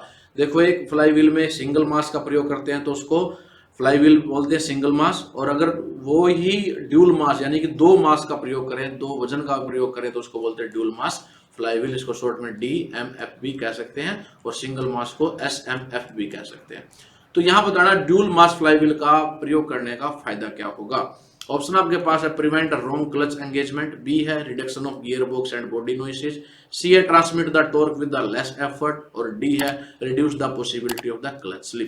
देखो अगर दो मास यूज किए जाते हैं, डबल मास यूज किया जाता है तो जो इसकी वर्किंग है वो बिल्कुल नॉइसलेस हो जाती है। क्या हो जाती है, नॉइसलेस हो जाती है, वाइब्रेशन कम हो जाती है, क्योंकि दो मास हैं एफिशिएंटली काम करते हैं, एक दूसरे को बैलेंस करते हैं। तो जो फोर्सेज है अनबैलेंस नहीं होती। अगर फोर्सेज अनबैलेंस नहीं होंगी तो उसमें वाइब्रेशन भी नहीं आएगा, नॉइसेज भी नहीं आएगा। तो इस क्वेश्चन का आंसर क्या हो जाएगा, reduction of gear box and body noise. तो जो गियर बॉक्स है या बॉडी में नॉइसेज नहीं आएंगे, आवाज नहीं आएंगी, जो अननेसेसरी वॉइसेज होती हैं। तो इस क्वेश्चन का आंसर क्या हो जाएगा, बी पर टिक करेंगे। ड्यूल मास फ्लाईव्हील का फायदा ये है कि जो नॉइस है, वाइब्रेशन है वो कम हो जाती है गियर बॉक्स में भी और व्हीकल की पूरी बॉडी में भी। नेक्स्ट और आज की वीडियो का लास्ट क्वेश्चन है 45, which part of dual mass flywheel isolate the flywheel mass system of the engine। वही इसमें पूछा गया है कि ड्यूल मास फ्लाईव्हील में कौन सा पार्ट होता है जो इंजन को फ्लाईव्हील से अलग करता है, आइसोलेट करता है। ऑप्शन आपके पास है गियर बॉक्स, बी है वाइब्रेशन डैम्पर, सी है क्रैंकशाफ्ट और डी है हमारा कैम शाफ्ट। तो अभी हमने देखा था ड्यूल मास फ्लाईव्हील क्या करता है, हमारी नॉइस को रिड्यूस कर देता है, वाइब्रेशन को रिड्यूस कर देता है हमारे गियर बॉक्स में।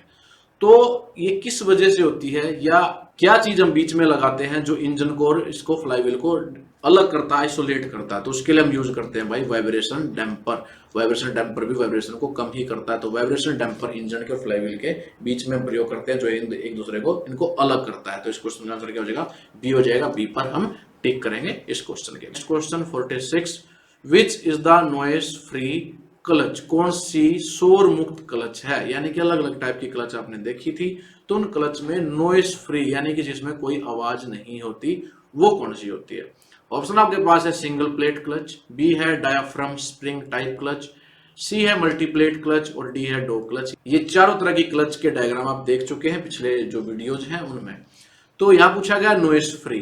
वैसे अगर सही मायने में देखा जाए तो बिल्कुल नॉइस फ्री तो कोई सी भी क्लच नहीं होती है, लेकिन जो डायाफ्राम स्प्रिंग टाइप क्लच होती है ये बहुत कम नॉइस यानी कि नेग्लिजिबल नॉइस होती है इसमें। तो इसको हम नॉइस लेस कह सकते हैं भाई।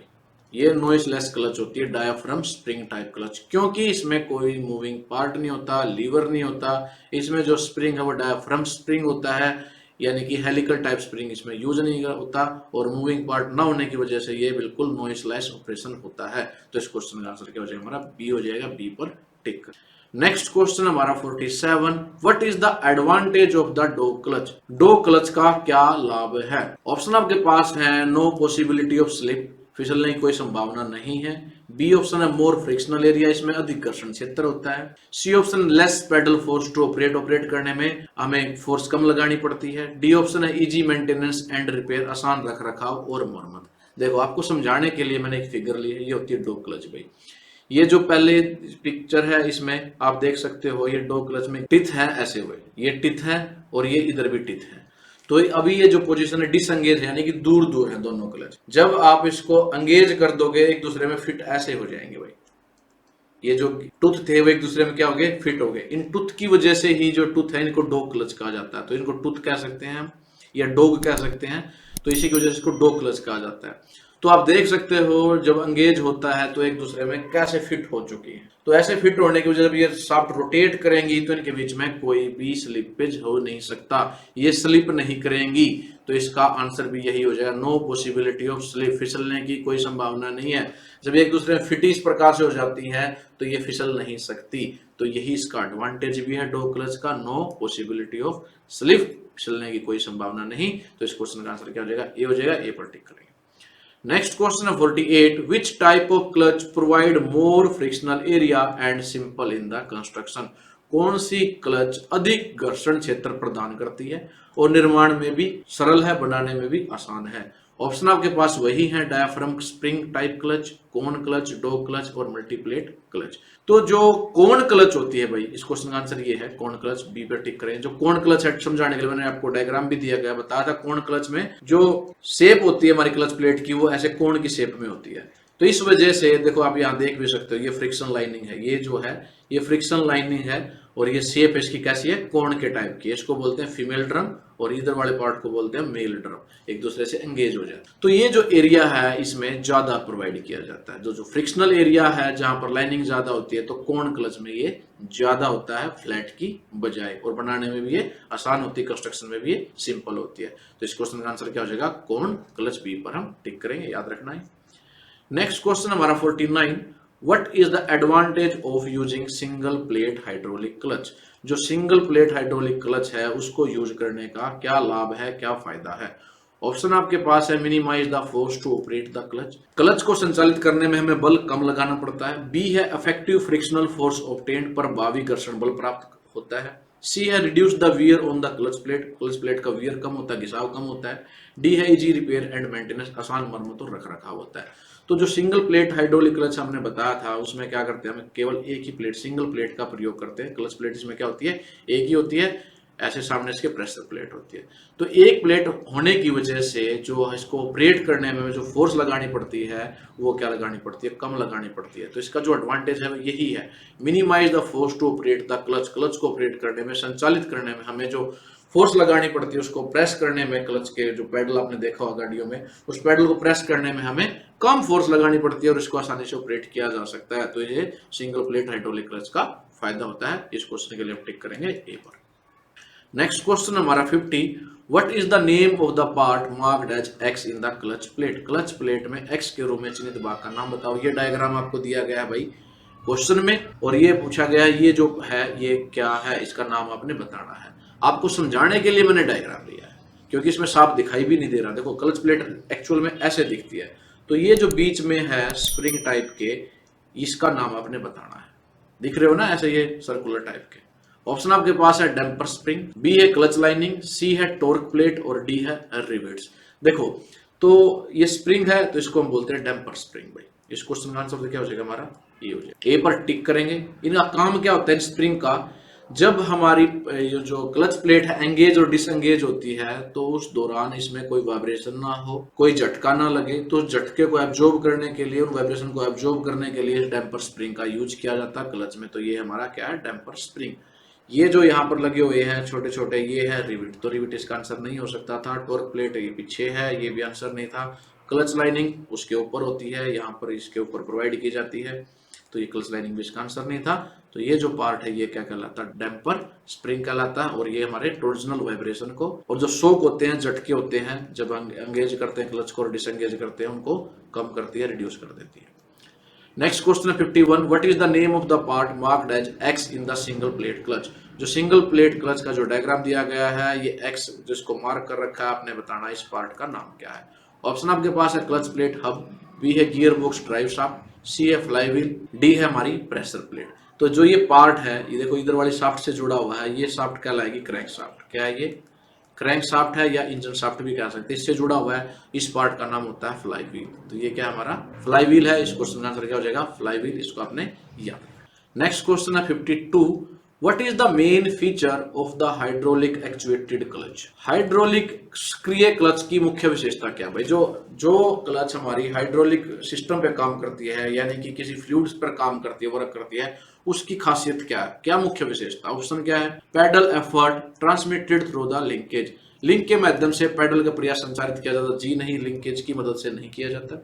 Pedal effort transmitted through the spring, spring की मदद से भी जो एफर्ट है, जो फोर्स है, वो ट्रांसमिट नहीं की जाती। Pedal effort transmitted through the fluid, yes, यही तो इसका आंसर है। इस क्वेश्चन आंसर क्या हो जाएगा? सी हो जाएगा। यानी कि देखो नाम में ही हाइड्रोलिक, जहां भी हाइड्रोलिक शब्द यूज हो जाए वहां पर उसमें क्या यूज किया गया? फ्लूइड यूज किया गया। तो जो पैडल का एफर्ट है, जो फोर्स है, वो कैसे ट्रांसमिट होती है? फ्लूइड की मदद से ट्रांसमिट होती है। यही इसकी मुख्य विशेषता भी है। D option the pedal effort transmitted through the coupling, coupling की मदद से नहीं, ये भी आंसर नहीं होगा। तो इस क्वेश्चन का आंसर सी था। इसकी जो मुख्य विशेषता है वो यही है कि तरल के माध्यम से, यानी कि फ्लूइड के माध्यम से हमारा जो पैडल का प्रयास है, फोर्स है, वो संचारित की जाती है आगे। तो ये इसका आंसर सी है। नेक्स्ट क्वेश्चन है 53, what is the advantage of mechanical actuated type clutch? पिछली थी हमारी हाइड्रोलिक एक्चुएटेड, उसका था कि फ्लूइड की मदद से हम पावर को ट्रांसमिट करते हैं। अब पूछा गया है कि मैकेनिकल एक्चुएटेड टाइप क्लच का एडवांटेज क्या है, जिसमें हम मैकेनिकल पार्ट्स का यूज करते हैं। ऑप्शन आपके पास लेस मेंटेनेंस एंड रिपेयर, कम रख रखाव और मरम्मत। बी है लेस पेडल एफर्ट, कम पेडल का प्रयास करना पड़ता है। सी है स्मूथ फंक्शनिंग, सुचारू कार्य प्रणाली। और डी है इजी टू ऑपरेट, संचालित करने में आसान। तो जो मैकेनिकल एक्चुएटेड होती है भाई, उसमें एफर्ट तो ज्यादा लगाना पड़ता है, ये ऑप्शन भी नहीं है। फंक्शनिंग भी इतनी स्मूथ नहीं होती, तो ये भी आंसर नहीं है। इजी टू ऑपरेट, इसमें फोर्स भी ज्यादा लगानी पड़ती है, तो इजी टू ऑपरेट नहीं है। इसका केवल ये फायदा है लेस मेंटेनेंस एंड रिपेयर, इसमें मेंटेनेंस की और जो रिपेयर की है वो बहुत कम जरूरत पड़ती है। तो कम रख रखाव और मरम्मत इसका आंसर हो जाएगा। क्वेश्चन पे टिक करेंगे हम, याद रखना है। नेक्स्ट है 54, which factor does not affect the torque transmission by the clutch? कौन सा कारक क्लच द्वारा टॉर्क संचरण को प्रभावित नहीं करता? यानी कि क्लच में कौन सा फैक्टर होता है जिस पर टॉर्क ट्रांसमिशन डिपेंड नहीं करता, जिस पर निर्भर नहीं करता? ऑप्शन आपके पास है size of the clutch plate, clutch plate के आकार पर। यह आंसर नहीं होगा, क्योंकि साइज क्लच प्लेट के साइज पर निर्भर करता है। ज्यादा बड़ी प्लेट होगी तो टॉर्क भी ज्यादा ट्रांसमिट होगा, तो यह आंसर नहीं है। कोफिशिएंट ऑफ फ्रिक्शन, जो अगर कोफिशिएंट ऑफ फ्रिक्शन ज्यादा होगा तो टॉर्क भी ज्यादा ट्रांसमिट होगा, तो ये भी आंसर नहीं होगा। Number of clutch plate used, ज्यादा नंबर ऑफ प्लेट यूज करेंगे या कम यूज करेंगे, इस पर भी टॉर्क ट्रांसमिशन डिपेंड करता है। ज्यादा नंबर ऑफ प्लेट यूज होंगी तो टॉर्क ट्रांसमिशन ज्यादा होगा, तो ये इस पर भी डिपेंड करता है, इसलिए ये भी आंसर नहीं होगा। Axial load on the clutch, ये आंसर हो जाएगा भाई। जो एक्सियल लोड है, क्लच के ऊपर कितना एक्सियल लोड लगा हुआ है, इस पर डिपेंड नहीं करता उसका कितना टॉर्क ट्रांसमिट होगा। तो इस क्वेश्चन का आंसर क्या हो जाएगा? डी हो जाएगा। बाकी तीन फैक्टर पे डिपेंड करता है हमारा टॉर्क ट्रांसमिशन, कितना टॉर्क का संचरण होगा उस क्लच में, लेकिन एक्सियल लोड पर डिपेंड नहीं करता कितना लोड हम लगा रहे हैं उस क्लच के ऊपर। तो इस क्वेश्चन का आंसर क्या है? डी है, डी पर टिक करेंगे। नेक्स्ट क्वेश्चन हमारा 55, what is the function of the clutch? भाई क्लच का कार्य क्या? अभी तक हमने इतने टाइप ऑफ क्लच पढ़ ली, अब सबसे सिंपल क्वेश्चन पूछा गया, क्लच का फंक्शन क्या है, कार्य क्या है? ऑप्शन ए है इंक्रीज और decrease the RPM of the engine, engine के आरपीएम को कम ज्यादा करता है क्या क्लच? बीजी नहीं, बिल्कुल नहीं। Connect and disconnect power flow engine to the gear box, yes, ये आंसर हो जाएगा भाई। जिसको पता था वो कमेंट करके बताओ, नहीं तो इसका आंसर क्या है? Connect and disconnect power flow of the engine to the gear, of आ जाएगा यहाँ पर। यानी कि इंजन से जो पावर आ रही है उसको आगे गियर बॉक्स में ट्रांसमिट करता है, कभी एंगेज करता है, कभी डिसएंगेज करता है। जब पेडल दबाते हो क्लच का तो हमारी जो पावर है ट्रांसमिशन रुक जाता है, जब क्लच को छोड़ देते हो तो वह प्लेट एक दूसरे से क्या हो जाती है? एंगेज हो जाती है, कनेक्ट हो जाती है, पावर ट्रांसमिशन शुरू हो जाता है। तो उसको पावर ट्रांसमिशन को कनेक्ट करना, डिस्कनेक्ट करना, ये किसका काम है? क्लच का काम है। बाकी अब ऑप्शन देखने की जरूरत ही नहीं रही, तो इस क्वेश्चन का आंसर क्या है? बी है, याद रखना। नेक्स्ट क्वेश्चन हमारा 56, which system making the driver cabin comfortable for driving? Driving के लिए ड्राइव कैबिन को आरामदायक बनाने के लिए कौन सा सिस्टम यूज किया जाता है? यानी कि जो कैबिन होता है जहां पर ड्राइवर बैठता है उसको कंफर्टेबल बनाने के लिए कौन से सिस्टम का प्रयोग किया जाता है? ऑप्शन आपके पास है, ए ऑप्शन है HVAC सिस्टम, बी है स्टार्टिंग सिस्टम, सी है स्टीयरिंग सिस्टम और डी है चार्जिंग सिस्टम। तो देखो सभी का देखते हैं। स्टार्टिंग सिस्टम, स्टार्ट व्हीकल को स्टार्ट करने के लिए यूज किया जाता है, कंफर्टेबल से इसका कोई संबंध नहीं है। स्टीयरिंग सिस्टम को उसको डायरेक्शन देने के लिए, व्हीकल को मोड़ने के लिए यूज करते हैं। चार्जिंग, बैटरी की चार्जिंग के लिए हम यूज करते हैं सिस्टम को। तो तीनों ही ऑप्शन गलत हो जाती हैं। तो एक ही ऑप्शन बचती है वैसे भी, HAVC सिस्टम। इस क्वेश्चन का आंसर क्या हो जाएगा? ए हो जाएगा। अब इसको समझ लेते हैं कि क्या होता है। यहाँ मैंने लिखा भी हुआ है, HVAC सिस्टम का मतलब क्या होता है? Heating, ventilation and air conditioning, यानी कि वो सिस्टम जो कैबिन में टेम्परेचर को, तापमान को नियंत्रित करता है, ह्यूमिडिटी को नियंत्रित करता है, और एयर फ्लो को, कैबिन के अंदर कितना एयर फ्लो देना, कितनी ह्यूमिडिटी रखनी, कितना टेम्परेचर रखना, यानी कि जो पैसेंजर बैठा है, ड्राइवर बैठा है, उसको क्या करना? कंफर्ट करना। यानी कि जो गाड़ी की एसी होता है, एसी सिस्टम को हम कह सकते हैं HVAC। अब पूरा नाम की बात करेंगे तो ये क्या? Heating, ventilation, air conditioning. तो HVAC जो सिस्टम है वो ड्राइवर को कंफर्ट देने के लिए यूज किया जाता है। इस क्वेश्चन का आंसर हो जाएगा ए। नेक्स्ट क्वेश्चन है 57, which system deal with the alternator? कौन सा सिस्टम जनरेटर से संबंधित है? जो अल्टरनेटर होता है, इसका काम क्या होता है? गाड़ी में एसी को जनरेट करना, एसी करंट को जनरेट करना, और बैटरी को चार्ज करना। तो अब देख लेते हैं ऑप्शन हमारे पास, स्टीयरिंग सिस्टम, बी है स्टार्टिंग सिस्टम, सी है चार्जिंग सिस्टम, और डी है HVAC सिस्टम। तो पूछा यही गया था भाई कौन सा सिस्टम अल्टरनेटर से डील करता है, इससे संबंधित है। तो कौन सा सिस्टम है? Charging system. भाई अल्टरनेटर क्या करता है? एसी करंट प्रोड्यूस करता है और बैटरी को चार्ज करता है। तो ये किससे रिलेटेड हुआ? चार्जिंग सिस्टम से। इस क्वेश्चन का आंसर क्या हो जाएगा? सी हो जाएगा। Alternator is an electric generator that convert mechanical energy into the electrical energy. जो इंजन घूमता है तो उसकी मैकेनिकल एनर्जी को किस में कन्वर्ट कर देता है? ये इलेक्ट्रिकल एनर्जी में कन्वर्ट कर देता है और बैटरी को चार्ज कर देता है, जिसका प्रयोग हम गाड़ी को स्टार्ट करने में या दूसरी एसेसरीज है उनको चलाने में, जैसे लाइट को ऑन करने में, इंडिकेटर देने में, या इस प्रकार की दूसरी एसेसरीज में हम यूज करते हैं। तो इस क्वेश्चन का आंसर क्या है? सी है। नेक्स्ट है हमारा 58, which system provide DC power source? DC power source for the various unit of the vehicle. कौन सी प्रणाली वाहनों के विभिन्न इकाइयों के लिए डीसी पावर प्रदान करती है? ऑप्शन आपके पास, storage system, B charging system, C lighting system, और डी हमारा स्टीयरिंग सिस्टम। तो भाई जो डीसी पावर सोर्स है, अभी हमने बात की थी, अल्टरनेटर से एसी करंट प्रोड्यूस होता है, फिर बैटरी को चार्ज करता है जो स्टोर हो जाती है बैटरी के अंदर। फिर वहां से हम जो भी हमारे व्हीकल की एसेसरीज होती हैं, पार्ट होती हैं, इंडिकेटर है, लाइट है, दूसरी चीजें हैं, उसके लिए पावर हमें मिलती है। तो अब यही पूछा गया कौन सप्लाई करता है? तो कौन सप्लाई करता है? ये सारी चीजें करता है स्टोरेज सिस्टम, भंडारण प्रणाली, जहां पर वो भंडार होता है, जैसे हमारी बैटरी और दूसरे कंपोनेंट सारे के सारे स्टोरेज सिस्टम में आ जाएंगे। तो इस क्वेश्चन का आंसर क्या हो जाएगा? हमारा ए हो जाएगा। चार्जिंग सिस्टम से कंफ्यूज नहीं होना, चार्जिंग सिस्टम सिर्फ चार्ज करता है, जो सप्लाई करता है वो स्टोरेज सिस्टम करता है, जहां पर उसका स्टोरेज हो चुकी है करंट की, उसके बाद वो सप्लाई करता है। तो उससे कंफ्यूज मत होना। तो इस क्वेश्चन का आंसर क्या हो जाएगा? स्टोरेज सिस्टम हो जाएगा, भंडारण प्रणाली। ए पर टिक करेंगे। नेक्स्ट क्वेश्चन हमारा 59, which system not connected with the electrical system? कौन सी प्रणाली विद्युत प्रणाली से जुड़ी नहीं है? ये 4 प्रणाली दी गई हैं, आपने बताना इनमें से किस प्रणाली का संबंध इलेक्ट्रिकल सिस्टम से नहीं है, विद्युत प्रणाली से नहीं है। ऑप्शन आपके पास है स्टीयरिंग सिस्टम, बी है चार्जिंग सिस्टम, सी है ट्रांसमिशन सिस्टम, और डी है सस्पेंशन सिस्टम। तो याद रखना जो सस्पेंशन सिस्टम है वो डायरेक्टली कनेक्टेड नहीं होती हमारे इलेक्ट्रिकल सिस्टम से। आगे क्वेश्चन आएगा भी सस्पेंशन सिस्टम है, उसमें देखते हैं। देखो स्टीयरिंग है, आजकल हमारा ये भी इलेक्ट्रिक हो चुका है। चार्जिंग सिस्टम है, इसका तो डायरेक्ट संबंध है ही हमारे, क्योंकि चार्जिंग तो हमारी विद्युत प्रणाली के द्वारा ही बैटरी चार्ज होती है। ट्रांसमिशन भी इससे संबंध रखता है। हालांकि जो मॉडर्न व्हीकल है, सस्पेंशन सिस्टम भी उससे कनेक्ट होना शुरू हो चुके हैं। कुछ सेंसर वगैरह लगे होते हैं जो इलेक्ट्रिकल सिस्टम से पावर लेते हैं, लेकिन फिर भी इस क्वेश्चन का आंसर क्या होगा? सस्पेंशन सिस्टम होगा, क्योंकि जो अभी तक जो पुरानी गाड़ियों में हम यूज करते हैं सस्पेंशन सिस्टम, उनमें कोई भी इलेक्ट्रिकल ऊर्जा नहीं होता, तो इलेक्ट्रिकल सिस्टम से जुड़े नहीं होते। तो आंसर क्या रखेंगे? हम डी रखेंगे। हालांकि जो आपकी पीडीएफ है उसमें इसका आंसर चार्जिंग सिस्टम दिया गया, जो कि बिल्कुल गलत है भाई, इसको ठीक कर लेना।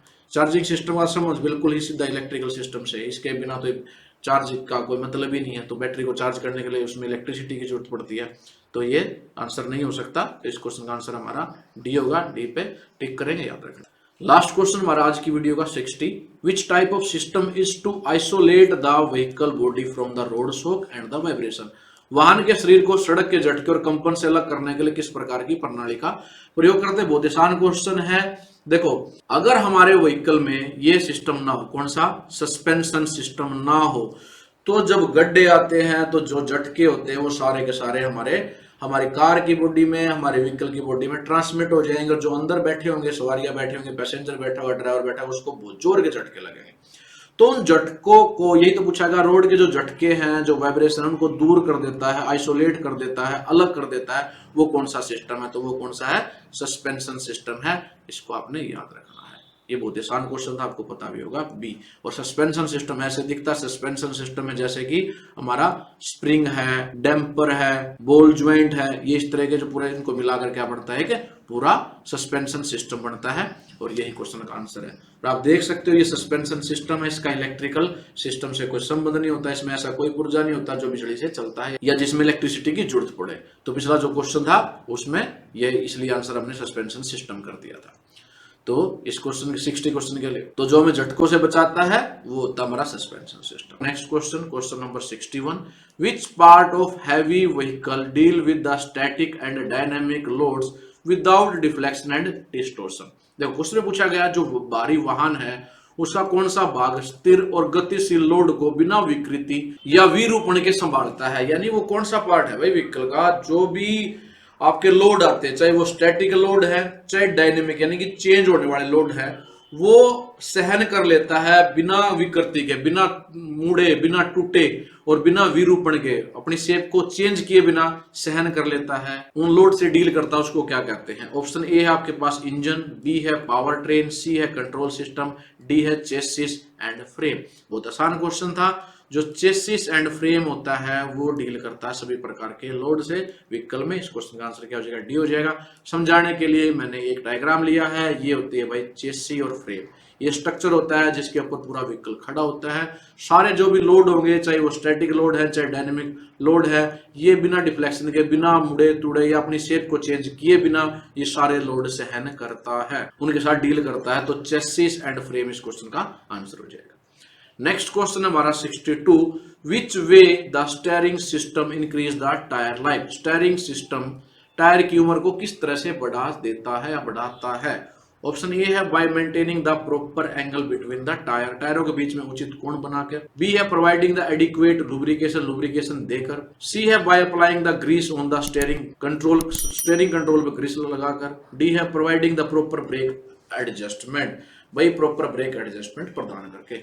तो इस क्वेश्चन में आप देख सकते हो टायर लाइफ इंक्रीज हो जाएगी अगर स्टीयरिंग सिस्टम एक प्रॉपर एंगल मेंटेन कर ले टायर के साथ। तो इस क्वेश्चन का आंसर क्या हो जाएगा? ए हो जाएगा। स्टीयरिंग सिस्टम में और टायरों के बीच में एक प्रॉपर एंगल होना चाहिए। अगर वो मेंटेन रहता है तो जो टायर की लाइफ है, टायर का जो घिसाव है वो कम से कम होगा और लाइफ क्या हो जाएगी? बढ़ जाएगी। बाकी जो एडिक्वेट लुब्रिकेशन है, ग्रीस है, ये सब इलॉजिकल ऑप्शन थी, तो ये आंसर नहीं होगा। अगर प्रॉपर एंगल मेंटेन रहता है तो उससे टायर की लाइफ हमारी बढ़ जाती है। नेक्स्ट क्वेश्चन हमारा 63, what is the advantage of using power steering system. Power steering system का उपयोग करने का लाभ क्या होगा?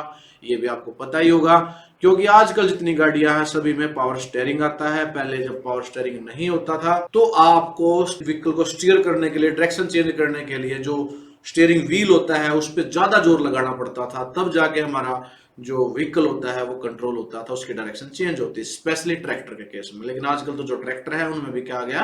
पावर स्टीयरिंग सिस्टम आ चुका है। तो जो पावर स्टीयरिंग है उसका एडवांटेज क्या होगा देख लेते हैं। To increase the engine power, power को इंक्रीज कर देता है, जी नहीं। To reduce the fuel consumption, इससे इसका कोई लेना देना नहीं है फ्यूल कंजप्शन से। To enhance the fuel efficiency, जी नहीं। To turn and control vehicle with the less effort, जी हाँ, यही आंसर हो जाएगा डी। यानी कि अब पावर स्टीयरिंग की मदद से जो कंट्रोल है व्हीकल का बहुत आसान हो जाता है। बहुत कम फोर्स लगा के आप आसानी से उसको मोड़ सकते हो, टर्न कर सकते हो। तो यही इसका आंसर है, to turn and control vehicle with the less effort. कम प्रयास में आप उसको नियंत्रित कर सकते हो, मोड़ सकते हो।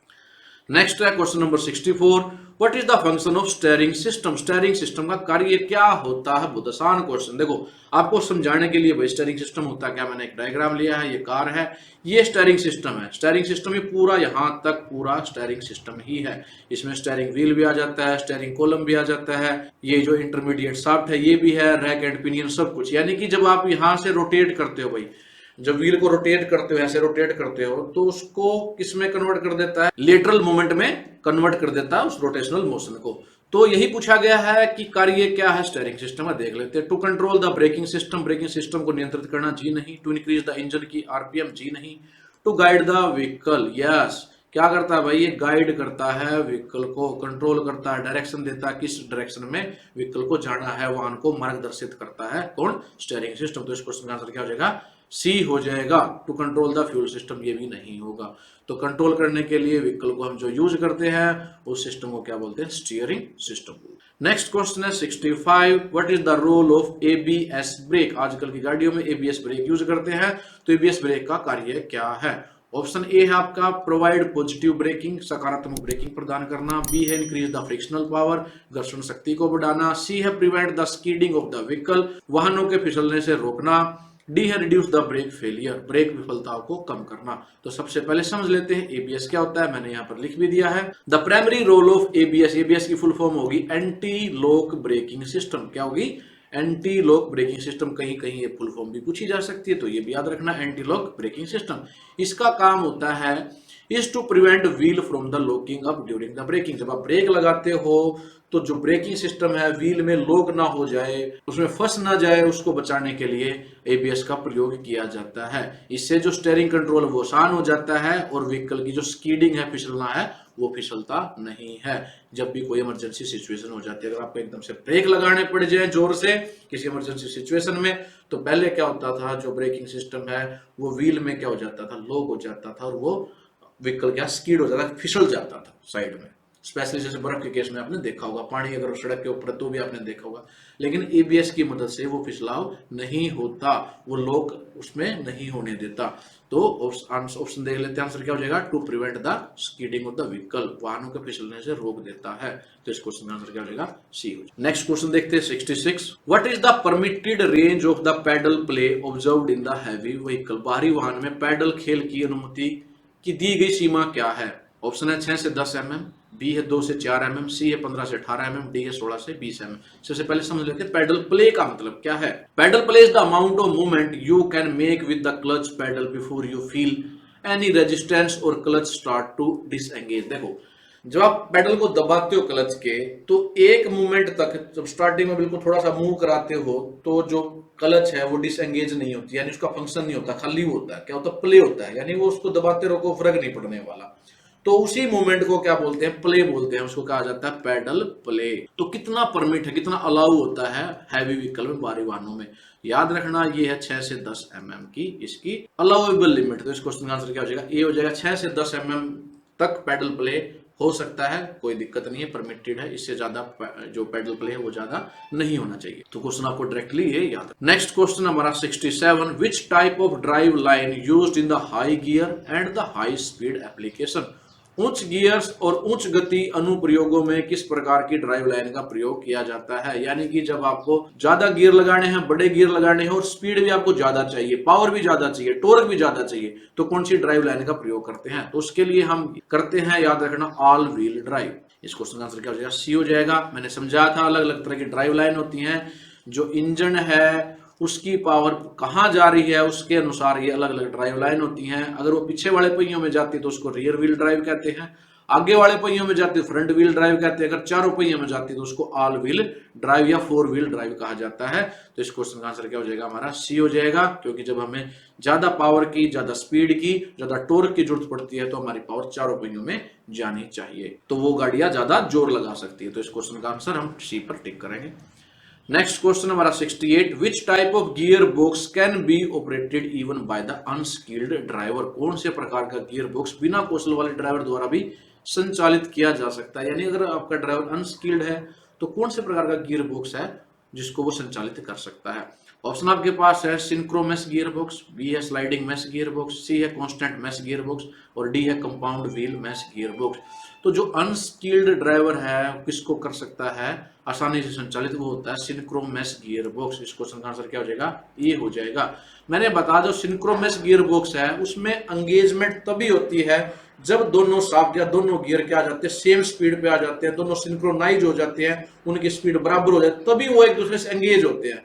तो ये ऑपरेट करने में बहुत आसान होता है। तो इसको अनस्किल्ड यानी कि बिना कौशल वाला ड्राइवर भी आसानी से ऑपरेट कर सकता है। तो इस क्वेश्चन का आंसर क्या हो जाएगा, सिंक्रोमेस गियर बॉक्स, ए पर टिक करेंगे। नेक्स्ट क्वेश्चन हमारा 69, which type of synchromesh gear box will produce torque more than 3 times of the other type. ये बताना भाई किस प्रकार का सिंक्रोमस गियर बॉक्स अन्य प्रकारों की तुलना में 3 गुना टॉर्क उत्पन्न कर सकता है। बताना है कौन सी टाइप है सिंक्रोमस गियर बॉक्स की जो दूसरी टाइप के बजाय जो टॉर्क प्रोड्यूस करती है वो 3 गुना करती है। ऑप्शन आपके पास है बोल्क टाइप, बी है बोल्क रिंग टाइप, सी है मल्टी एंड डबल कोन और डी है हमारी पोर्स प्रकार। तो याद आपने रखना है जो multi and double cone type synchromesh gear box है ये हमारा लगभग 3 गुना तक टॉर्क प्रोड्यूस करता है जो अन्य जो टाइपें दी है इनकी बजाय। तो याद रखना मल्टी एंड डबल कोन जो टाइप है वो प्रोड्यूस करता है टॉर्क 3 गुना तक। नेक्स्ट क्वेश्चन हमारा 70, which type of synchromesh gear box used for heavy commercial vehicle. जो भारी वाणिज्य वाहन होते हैं, जो बड़े बड़े ट्रक होते हैं, उसमें किस प्रकार का सिंक्रोमस गियर बॉक्स उपयोग किया जाता है। तो जो भारी वाहन होते हैं उनमें हमें ज्यादा टॉर्क चाहिए होता है और ज्यादा टॉर्क कौन प्रोड्यूस करता है, multi and double cone type. अभी हमने पिछले क्वेश्चन में देखा भी था।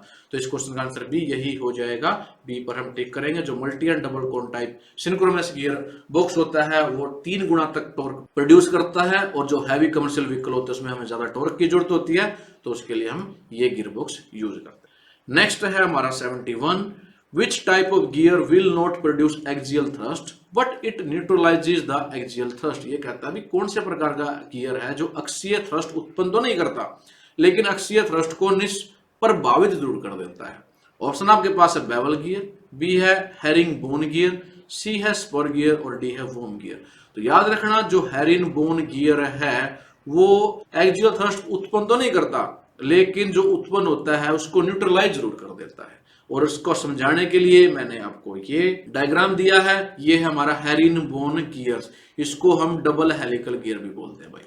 क्या कह सकते हैं इसको, डबल हेलिकल गियर। क्योंकि देखो मैंने बताया हेलिकल गियर क्या, उसमें एक एंगल पे ऐसे ये टिथ काटे जाते हैं तो एक इधर वाला हिस्सा और एक इधर वाला हिस्सा। तो एक हेलिकल गियर ये है, एक हेलिकल गियर ये, तो डबल हेलिकल हो गया। दोनों को जोड़ते हैं तो एक में जो थ्रस्ट आता है दूसरा उसको न्यूट्रलाइज कर देता है, दूसरे में जो थ्रस्ट आता है पहले वाला उसको न्यूट्रलाइज कर देता है। तो नेट जो फोर्स होती है वो कितनी हो जाती है, 0 हो जाती है। यानी कि एक दूसरे के जो एक्सियल थ्रस्ट आएंगे इसमें ये क्या कर देते हैं, न्यूट्रलाइज कर देते हैं, उसको 0 कर देते हैं।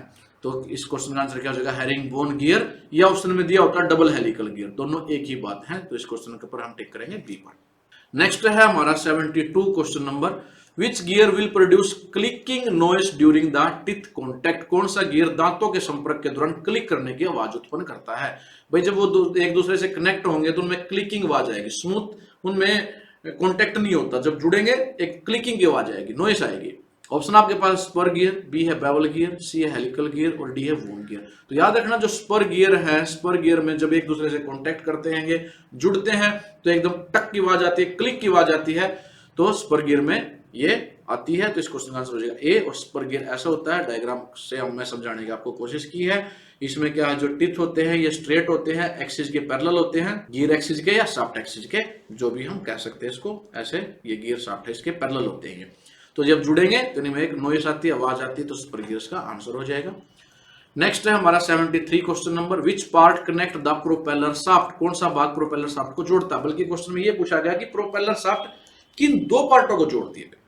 ऑप्शन आपके पास है क्लच शाफ्ट को और फ्लाईव्हील को, बी है गियर बॉक्स को और फाइनल ड्राइव को, सी है कैम शाफ्ट और क्लच शाफ्ट को और डी है crank shaft and final drive को। तो समझाने के लिए इस क्वेश्चन को, ताकि आपको अच्छे से समझ में आए, मैंने एक डायग्राम लिया। देखो यहाँ पर ये है गियर बॉक्स, भाई ये क्या है, गियर बॉक्स है। यहाँ पर ये है यूनिवर्सल ज्वाइंट, एक यूनिवर्सल ज्वाइंट यहाँ, फिर एक यूनिवर्सल ज्वाइंट यहाँ, और ये जुड़ा हुआ है हमारा डिफरेंशियल बॉक्स कह सकते हैं, ड्राइव एक्सल कह सकते हैं, या आउटपुट कह सकते हैं, जहां पर ये पावर ट्रांसमिट हो चुकी है। तो जो ये प्रोपेलर शाफ्ट है, ये वाला हिस्सा है, ये प्रोपेलर शाफ्ट ही है।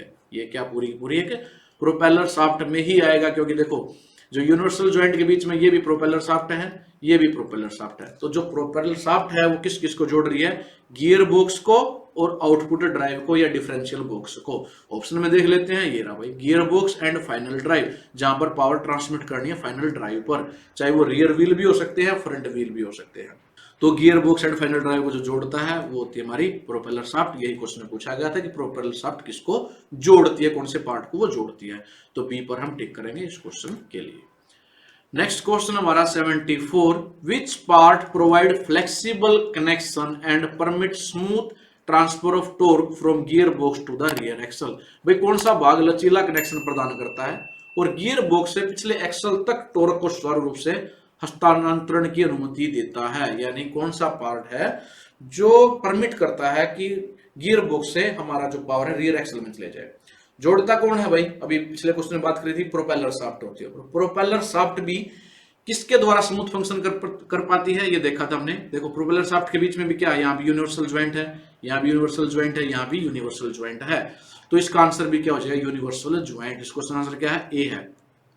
यूनिवर्सल ज्वाइंट के कारण ही ये फ्लेक्सिबल कनेक्शन पॉसिबल हो पाता है, जिसकी वजह से पावर ट्रांसमिट हो पाती है स्मूथली। अगर ये ना हो तो स्मूथली पावर ट्रांसमिट नहीं होगी, क्योंकि जो हमारा यूनिवर्सल ज्वाइंट होता है वो दो शाफ्ट को भी जोड़ सकता है जो बिल्कुल अलाइनमेंट में नहीं है, मिस अलाइनमेंट में है, उनको जोड़कर भी वो स्मूथली पावर को, टॉर्क को ट्रांसमिट कर सकता है। तो इस क्वेश्चन का आंसर हो जाएगा यूनिवर्सल ज्वाइंट, ए पर टिक करेंगे, बाकी देखने की जरूरत नहीं रही। नेक्स्ट और आज की वीडियो का लास्ट क्वेश्चन है 75, what is the necessity of the square cut seal. चकोर कट सील का आवश्यकता क्या है, क्या जरूरत है। आपको समझाने के लिए मैंने कि स्क्वायर कट सील कैसी होती है ये डायग्राम लिया है, इसको देख सकते हो। आप देख सकते हो यहाँ पर इसके क्रॉस सेक्शन कैसे हैं, स्क्वायर टाइप के है, तो इसको स्क्वायर टाइप या स्क्वायर कट सील कहा जाता है। इसका फायदा क्या है, नेसेसिटी क्या, जरूरत क्या, वो देख लेते हैं। ऑप्शन ए है प्रिवेंट द फ्लूइड लीकेज। देखो फ्लूइड लीकेज तो सारी की सारी सील ही प्रोवाइड करती है, लेकिन यहाँ स्क्वायर कट स्पेशल पूछा गया तो ये आंसर नहीं होगा। बी है prevent the seal rolling in the groove. Yes, जो सील है उसकी रोलिंग को रोकता है ग्रूव के बीच में, जो पैसेज वे हैं, जो कट काट रखे हैं किसी शाफ्ट में या दो पार्ट के बीच में, जो ग्रूव हैं उनके बीच में सील रोल ना करे, उसको बचाने के लिए और प्रिवेंट करने के लिए लीकेज, इसके लिए हम यूज करते हैं स्क्वायर कट। तो इस क्वेश्चन का आंसर क्या हो जाएगा, बी हो जाएगा। प्रोवाइड द कुशनिंग इफेक्ट, जी नहीं। विद स्टैंड रेडियल मूवमेंट, ये भी आंसर नहीं होगा। तो याद रखना जो स्क्वायर कट सील होती है ये जो ग्रूव होते हैं उसमें रोल करने से भी बचाती है और एक सील का कार्य भी करती है, लीकेज को बचाती है। तो prevent the seal rolling in the groove, seal को ग्रूव में लुढ़कने से रोकती है। तो बी पर हम टिक करेंगे इस क्वेश्चन के लिए। क्वेश्चन 76 से, what is the possible reason of the gear slip. Gear के स्लिप होने का संभावित कारण क्या हो सकता है। Wrong selection gear shift lever, जो गियर शिफ्ट लीवर उसका गलत सिलेक्शन करना। बी है excessive end float of the gear, gear का अत्यधिक अंत तैरना। सी है रोंग क्लच एंगेजमेंट, गलत क्लच का संलग्नता। डी है वोर्न आउट क्लच प्लेट, घिसा हुआ क्लच प्लेट। तो जो अगर गियर स्लिप होने लग जाए तो उसका एक संभावित कारण ये हो सकता है excessive end float of the gear. तो इस क्वेश्चन का आंसर क्या हो जाएगा, बी हो जाएगा। और जो and float of the gear का मतलब है यहाँ पर आप समझ सकते हो पैडल के प्ले से, जो प्ले है वो एक्सियल प्ले अगर ज्यादा हो जाए तो गियर स्लिप होना शुरू हो जाते हैं। तो हमें वो चेक करना चाहिए कि उसमें जो एक्सियल प्ले है वो कितना है। तो अगर एक्सेसिव एंड फ्लोट है गियर का तो उसकी वजह से गियर की स्लिपेज होना शुरू हो जाती है। तो इस क्वेश्चन का आंसर क्या हो जाएगा, हमारा बी हो जाएगा। नेक्स्ट है question 77, what is the reason of the gear locked in the one gear position. Gear एक गियर स्थिति में लॉक होने का क्या कारण हो सकता है। अगर आपका गियर एक ही जगह पर एक ही गियर पोजीशन में लॉक हो जाए तो उसका संभावित कारण क्या हो सकता है। ऑप्शन ए है सिंक्रोनाइजर वोर्न आउट, अगर आपका सिंक्रोनाइजर है वो घिस जाए। बी है गियर टिथ वोर्न आउट, जो टिथ है वो वोर्न आउट हो जाए, घिस जाए। सी है सिंक्रोनाइजिंग यूनिट स्टक, जो आपकी सिंक्रोनाइजिंग यूनिट है वो फंस जाए। और डी है इनएडिक्वेट लुब्रिकेशन, अगर आपका जो लुब्रिकेशन है वो कम कर रखा है। तो इसका जो बेस्ट आंसर है वो रहेगा हमारा सिंक्रोनाइजिंग यूनिट स्टक। जो हमारी सिंक्रोनाइजिंग यूनिट है अगर वो स्टक हो जाए, फंस जाए, तो उस केस में जो हमारा गियर एक ही पोजीशन में लॉक हो जाता है, फंस जाता है। तो इस क्वेश्चन का आंसर क्या हो जाएगा, सी हो जाएगा। देखो बाकी ऑप्शन में क्या है, सिंक्रोनाइजर यूनिट वोर्न आउट घिस गई है, यहाँ पर गियर घिस गई। अगर ये सारी चीजें घिस जाएंगी तो इससे हमारा गियर फंसेगा नहीं, उल्टा हमारा टॉर्क का ट्रांसमिशन है वो कम हो जाएगा। तो इसी प्रकार अगर उसमें इनएडिक्वेट लुब्रिकेशन होगा तो उसमें आवाज वगैरह ज्यादा आ सकती है, लेकिन वो स्टक नहीं होगा। तो स्टक होने का एक ही कारण हो सकता है, एक ही पोजीशन में अगर लॉक होता है तो सिंक्रोनाइजिंग यूनिट स्टक। अगर सिंक्रोनाइजिंग यूनिट क्या फंस जाए तो हमारा एक ही पोजीशन में लॉक हो जाएंगे गियर। तो सी पर टिक करेंगे। नेक्स्ट क्वेश्चन है 78, how to rectify the hard gear shifting. कठोर गियर शिफ्टिंग को कैसे सुधारें, यानी कि गियर शिफ्ट करने में आपको ज्यादा जोर लगाना पड़ रहा है, हार्ड शिफ्टिंग हो चुकी है, उस केस में हम क्या करना चाहिए, कैसे उसको रेक्टिफाई कर सकते हैं। ऑप्शन ए है लुब्रिकेट द यूनिट, यूनिट को लुब्रिकेट करके उसमें चिकनाई डालकर। बी है चेक एंड रीअलाइन, उसको जांच कर और रीअलाइनमेंट करके। सी है adjust the clutch pedal free play. और डी है री इंस्टॉल द स्प्रिंग करेक्टली। तो जो अगर शिफ्टिंग हार्ड हो जाए, आपको ज्यादा जोर लगाना पड़े गियर को शिफ्ट करने में लीवर के ऊपर, तो उस केस में हमें हमारी जो क्लच का पेडल का फ्री प्ले है उसको एडजस्ट करना चाहिए। अगर हमारा फ्री प्ले ज्यादा हो जाता है तो गियर शिफ्ट करने में हमें थोड़ी मुश्किल आती है और हमें ज्यादा पैर पर फोर्स लगानी पड़ती है, दूर तक जाता है। तो उस फ्री प्ले को हमें चेक कर लेना चाहिए, उसको एडजस्ट कर लेना चाहिए। तो इस क्वेश्चन का आंसर क्या हमारा सी है। नेक्स्ट क्वेश्चन है 79, what causes noisy gear box in the neutral position. अगर आपका गियर बॉक्स न्यूट्रल पोजीशन में है और उसके बाद भी आपके गियर बॉक्स में से आवाज आ रही है, नॉइसी हो चुका, तो उसका कारण क्या हो सकता है। ए ऑप्शन है सिंक्रोनाइजिंग यूनिट स्टक, जी नहीं। बियरिंग वोर्न आउट और ड्राई, यस, ये किसका आंसर हो जाएगा भाई। अगर उसका बियरिंग है वोर्न आउट हो चुका है, घिस गया है या सूख गया है, उसमें लुब्रिकेशन नहीं है, तो वो गियर बॉक्स हमारा आवाज करने लग जाता है। तो इस क्वेश्चन का आंसर क्या हो जाएगा हमारा बी हो जाएगा, गियर बॉक्स हमारा नॉइसी हो जाएगा। बाकी ऑप्शन देखने की जरूरत नहीं है। नेक्स्ट क्वेश्चन हमारा 80, what will be the result of the defective clutch. अगर आपकी क्लच डिफेक्टिव है, खराब है, तो उसका क्या परिणाम होगा। ऑप्शन ए है noise in the gear shifting, gear shift करने में आवाज आएगी। बी है गियर स्लिप, गियर फिसलने लग जाएगा। सी है gear locked in the one gear, gear lock हो जाएगा। और डी है gear clash during the shifting, shift करने के दौरान गियर आपस में टकराना शुरू कर देंगे। तो अगर आपकी क्लच डिफेक्टिव है तो उस केस में जब आप गियर शिफ्ट करोगे उसमें से आवाज आना शुरू हो जाएगी, ज्यादा वो नॉइस करना शुरू कर देगा। तो इस क्वेश्चन का आंसर क्या हो जाएगा, ये हो जाएगा। डिफेक्टिव क्लच के केस में हमारी आवाज ज्यादा आनी शुरू हो जाती है गियर शिफ्ट करते समय। Next question 81, what is the cause of the hard gear shifting. दोबारा फिर ये पूछा गया कि जो हार्ड गियर शिफ्टिंग है, शिफ्ट करने में आपको ज्यादा जोर लगाना पड़ रहा है, तो उसका इन चार में से क्या पॉसिबल रीजन हो सकता है। देखो जो ऑप्शन दी गई है वहां से देखना, क्योंकि हार्ड गियर शिफ्टिंग है, बहुत सारे रीजन हो सकते हैं, किसी भी डिफेक्ट के कई रीजन हो सकते हैं, लेकिन किस प्रकार की ऑप्शन दी गई उनमें से बेस्ट आंसर क्या होगा वो आपने चूज करना है। ध्यान से देखो, ए है बियरिंग वोर्न आउट, अगर बियरिंग वोर्न आउट हो गया तो उसमें आवाज ज्यादा आनी शुरू हो जाएगी। बी है सिंक्रोनाइजिंग यूनिट डैमेज, अगर आपकी सिंक्रोनाइजिंग यूनिट डैमेज हो जाए। सी है सिंक्रोनाइजिंग यूनिट स्ट्रक, वो फंस जाए। डी है फ्लाईव्हील रिंग वोर्न आउट। तो इसका जो हार्ड गियर शिफ्टिंग का बेस्ट आंसर इन चार ऑप्शन में से, अगर सिंक्रोनाइजिंग यूनिट जो है डैमेज हो जाए, क्षतिग्रस्त हो जाए, खराब हो जाए, तो हमारे शिफ्टिंग में क्या हो जाएगा, मुश्किल हो जाएगी, हार्ड हो जाएगी, ज्यादा फोर्स लगानी पड़ेगी। तो इस क्वेश्चन का आंसर क्या हो जाएगा हमारा बी हो जाएगा। नेक्स्ट क्वेश्चन हमारा 82, which type of gear box eliminate the defect of gear wheel move on the shaft to match with the each other. कौन से प्रकार का गियर बॉक्स गियर पहियों के दोष को समाप्त करता है जो शाफ्ट पर एक दूसरे के साथ मेल खाने के लिए चलते हैं। ऑप्शन आपके पास है sliding mesh gear box, B है synchro mesh gear box, C है कांस्टेंट मैश गियर बॉक्स और डी है compound wheel mesh gear box. इस क्वेश्चन में पूछा गया है कि जब एक शाफ्ट के गियर दूसरी शाफ्ट के गियर पे मैश करते हैं, मूव करते हैं, तो उनके बीच में जो डिफेक्ट आ जाते हैं उनको एलिमिनेट करने के लिए कौन से प्रकार के गियर बॉक्स का यूज किया जाता है। तो उसके लिए हम यूज करते हैं सिंक्रोमैश गियर बॉक्स का। इस क्वेश्चन का आंसर हो जाएगा बी, क्योंकि सिंक्रोमैश गियर बॉक्स में क्या होता है, जब गियर एक दूसरे के ऊपर मूव करते हैं तो उससे पहले दोनों शाफ्ट की जो स्पीड है वो मैच करती है। भाई बराबर जब स्पीड हो जाएगी, उनकी वेलोसिटी बराबर हो जाएगी, तभी वो एक दूसरे से मैच करते हैं, एंगेज करते हैं, कांटेक्ट में आते हैं, इसके अलावा नहीं। तो जब स्पीड बराबर होगी तो उनके डिफेक्ट भी क्या हो जाएंगे, कम हो जाएंगे, उनका वोर्न आउट है वो भी क्या होगा, कम होगा, कोई आवाज नहीं आएगी, यानी किसी प्रकार का जो डिफेक्ट है वो क्या हो जाएंगे, कम हो जाएंगे या एलिमिनेट हो जाएंगे, दूर हो जाएंगे, डिफेक्ट नहीं आएंगे। तो सिंक्रोमैश गियर बॉक्स का ये फायदा है। तो इस क्वेश्चन का आंसर क्या आ जाएगा, बी हो जाएगा। नेक्स्ट है 83, why synchromesh action is needed in the gear box. भाई गियर बॉक्स में सिंक्रोमैश एक्शन क्यों जरूरी है। ऑप्शन है provide the noise in the gear shifting, gear shifting में नॉइस देने के लिए, बिल्कुल नहीं, इलॉजिकल है। Prevent the cushioning effect during the gear shifting में कुशनिंग इफेक्ट देने के लिए, जी नहीं। Easy gear shifting when the vehicle in the motion, yes. भाई अभी बात करें सिंक्रोमैश जो गियर बॉक्स होता है उसमें जब स्पीड बराबर हो जाती है शाफ्ट की गियर की, तब वो मैच करते हैं, मैच करते हैं एक दूसरे से, तो इससे जो गियर शिफ्टिंग बहुत आसान हो जाती है, बहुत स्मूथ हो जाती है, और उस समय भी जब व्हीकल हमारा मोशन में है। तो इस क्वेश्चन का आंसर हो जाएगा easy gear shifting when vehicle in the motion. तो इस क्वेश्चन के लिए सी पर टिक करेंगे।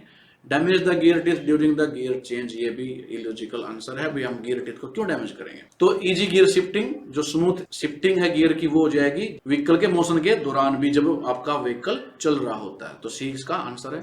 नेक्स्ट क्वेश्चन हमारे 84, what is the name of the angle marked as X in the camber. जो कैम्बर में ये एंगल दिया गया है इसको क्या कहेंगे, एक्स के रूप में इसको चिन्हित किया गया। देखो क्वेश्चन में आंसर इसने खुद ही बता दिया भाई, बल्कि इस क्वेश्चन में देखो ऑप्शन जो दे रखी है उसके हिसाब से देखते हैं। कास्टर एंगल, बी है किंग पिन इंक्लिनेशन एंगल यानी किंग पिन झुकाव कोण, सी है कैम्बर एंगल और डी है इंक्लूडेड एंगल। देखो इसने कैम्बर का जिक्र यहीं कर दिया, भैया बताओ एंगल का नाम क्या है। यहाँ पर ये कैम्बर एंगल ऑप्शन में दे रखा है, तो इस क्वेश्चन का आंसर क्या हो जाएगा, सी हो जाएगा।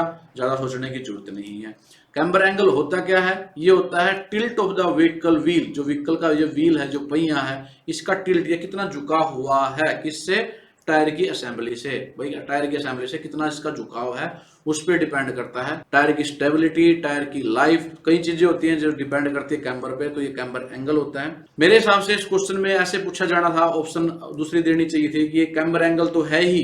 कैम्बर एंगल के 3 टाइप होते हैं भाई, positive camber angle, negative camber angle या न्यूट्रल कैम्बर एंगल। तो इस क्वेश्चन में ऐसे पूछा जा सकता था कि ये पॉजिटिव एंगल है, नेगेटिव कैम्बर एंगल है या न्यूट्रल कैम्बर एंगल है, लेकिन ऑप्शन में ये दे रखा था और क्वेश्चन में कैम्बर का जिक्र इसने खुद ही कर दिया, तो बहुत आसान क्वेश्चन बन जाता है। तो ये क्या हमारा कैम्बर एंगल है, सी पर हम टिक करेंगे। नेक्स्ट क्वेश्चन हमारा 85, what is the name of the part marked as X in the electronic power steering. आपको एक डायग्राम दिया गया है इलेक्ट्रॉनिक पावर स्टीयरिंग का, इसमें जो एक्स है, ये जो पार्ट है इसका नाम पूछा गया है। ऑप्शन आपके पास है मोटर, बी है असिस्ट मैप, सी है कंपनसेटर और डी है ऑब्जर्वर। तो ये जो पार्ट है भाई याद रखना है, हमारे पावर स्टीयरिंग में ये होती है मोटर। इस क्वेश्चन का आंसर क्या हो जाएगा हमारा, ये हो जाएगा। नेक्स्ट क्वेश्चन हमारा 86, what is the name of the component used in the integral power steering. जो इंटीग्रल पावर स्टीयरिंग होता है उसमें ये कंपोनेंट यूज किया जाता है, इस कंपोनेंट का आपने नाम बताना है। ऑप्शन आपके पास है फ्लो कंट्रोल वाल्व, बी है रोटरी वाल्व, सी है अनलोडेड वाल्व और डी है प्रेशर रिलीफ वाल्व। तो यहाँ ये स्प्रिंग है, यहाँ पर ये वाल्व है, ये जो इस पूरे वाल्व का जो नाम है ये है हमारी प्रेशर रिलीफ वाल्व। तो इस क्वेश्चन का आंसर क्या हो जाएगा हमारा, डी हो जाएगा। प्रेशर रिलीफ जैसे कि नाम से पता लग रहा है, अगर हमारे स्टीयरिंग में पूरे सिस्टम में प्रेशर ज्यादा हो जाता है तो उसको रिलीव कर देता है, रिलीज कर देता है, ज्यादा प्रेशर नहीं डेवलप होने देता है एक लिमिट के बाद, ताकि हमारा पूरा सिस्टम ठीक रहे, डैमेज ना हो। तो एक्स्ट्रा प्रेशर को रिलीज करने के लिए, रिमूव करने के लिए प्रेशर रिलीफ वाल्व का प्रयोग किया जाता है, और ये हमारे पावर स्टीयरिंग का इंटीग्रल पार्ट होता है, या इंटीग्रल पावर स्टीयरिंग में हम इसको यूज करते हैं। तो इस क्वेश्चन का आंसर डी हो जाएगा। नेक्स्ट क्वेश्चन है 87, what is the name of the component in the integral power steering system. जो इंटीग्रल पावर स्टीयरिंग सिस्टम है उसमें ये जो कंपोनेंट है यूज किया जाता है, इसका नाम आपने बताना है। ऑप्शन आपके पास है फ्लो कंट्रोल वाल्व, बी है अनलोडिंग वाल्व, सी है रोटरी वाल्व और डी है pressure release valve. Pressure release या रिलीव वाल्व हम देख चुके हैं, तो आंसर बिल्कुल ही नहीं होगा। तो ये जो वाल्व है इसको देख के हम बता सकते हैं ये है हमारी फ्लो कंट्रोल वाल्व। इस क्वेश्चन का आंसर क्या हो जाएगा हमारा, ये हो जाएगा। फ्लो कंट्रोल वाल्व का जो मेन फंक्शन होता है वो हमारे जो पावर स्टीयरिंग में फ्लूइड है उसकी मात्रा को नियंत्रित करती है, कंट्रोल करती है, कितना फ्लो कहाँ जाना चाहिए। देखो यहाँ देख रहे हो ना, एरो का निशान है, यहाँ इधर फ्लो है, इधर यहाँ से निकलने का फ्लो है, फ्लूइड की मूवमेंट दिखा रखी है ये। तो कितना फ्लूइड कहाँ मूव करेगा उसको कंट्रोल करना, नियंत्रित करना फ्लो कंट्रोल वाल्व का काम होता है, और ये पार्ट होता है हमारे इंटीग्रल पावर स्टीयरिंग में यूज। तो इसका आंसर क्या हो जाएगा हमारा, ये हो जाएगा। नेक्स्ट क्वेश्चन हमारा 88, what is the name of the part marked as X in the integral power steering. भाई इंटीग्रल पावर स्टीयरिंग कई बार आ चुका है, इसके लगभग सभी पार्टों के नाम पूछे जा चुके हैं, तो इसको ध्यान से कर लेना सभी। इन द न्यूट्रल कंडीशन, अगर हमारा integral power steering neutral condition में है तो ये जो पार्ट दिया गया है एक्स के रूप में, ये वाला जो पार्ट है इसका नाम आपने बताना है, ये क्या है। ऑप्शन आपके पास है लोअर सिलेंडर, निचला सिलेंडर, बी है अपर सिलेंडर, सी है वाल्व स्लीव और डी है इनपुट शाफ्ट। तो आपने ये भी याद रखना भाई, ये वाला पार्ट है जिसको इसने एक्स कह रखा है, इसको हम बोलते हैं इनपुट शाफ्ट। ये क्या है हमारी इनपुट शाफ्ट, यहाँ से इनपुट मिलती है। तो इस क्वेश्चन का आंसर क्या हो जाएगा हमारा, डी हो जाएगा। डी पर टिक करेंगे। नेक्स्ट क्वेश्चन है हमारा 89, what is the type of the power steering. Power steering का प्रकार क्या है। ये डायग्राम देख के आपने बताना है कि ये कौन से प्रकार का पावर स्टीयरिंग, क्योंकि अलग अलग तरह के पावर स्टीयरिंग है। अभी हमने पिछले 3-4 क्वेश्चन किए हैं, उसमें हम देख रहे थे इंटीग्रल पावर स्टीयरिंग। ऐसे ही लिंकेज पावर स्टीयरिंग होता है, इलेक्ट्रॉनिक पावर स्टीयरिंग होता है, इलेक्ट्रिकल पावर स्टीयरिंग होता है। तो डायग्राम में जो दिया गया है ये है हमारा इंटीग्रल पावर स्टीयरिंग। क्या है भाई, इंटीग्रल पावर स्टीयरिंग। इस क्वेश्चन आंसर क्या हो जाएगा, ये हो जाएगा। और जो इंटीग्रल पावर स्टीयरिंग होता है, इसको इंटीग्रल क्यों बोलते हैं, क्योंकि इसके जितने भी पार्ट होते हैं चाहे वो सिलेंडर है, चाहे वो वाल है, अभी हमने देखी थी प्रेशर रिलीज वाल थी, हमारी फ्लो कंट्रोल वाल थी, सभी के सभी एक इंटीग्रल पार्ट होती हैं, सभी एक कंपैक्ट यूनिट में होती है, एक ही जगह फिट होते हैं। तो इसलिए इसको बोलते हैं इंटीग्रल पावर स्टीयरिंग। क्योंकि देखो कुछ जैसे लिंकेज पावर स्टीयरिंग है, इसमें जो सिलेंडर होता है वो लिंक के द्वारा जुड़ा होता है, इसमें लिंक नहीं होता, वो एक कंपैक्ट यूनिट होती है, एक ही यूनिट होती है, इसलिए इसको इंटीग्रल पावर स्टीयरिंग बोला। तो सभी पार्ट इसमें एक यूनिट में होते हैं, एक ही जगह कंपैक्ट जुड़े होते हैं, और स्पेशली ये जो हैवी ट्रक होते हैं वहां इसको यूज किया जाता है। तो ये इसका आंसर हो जाएगा।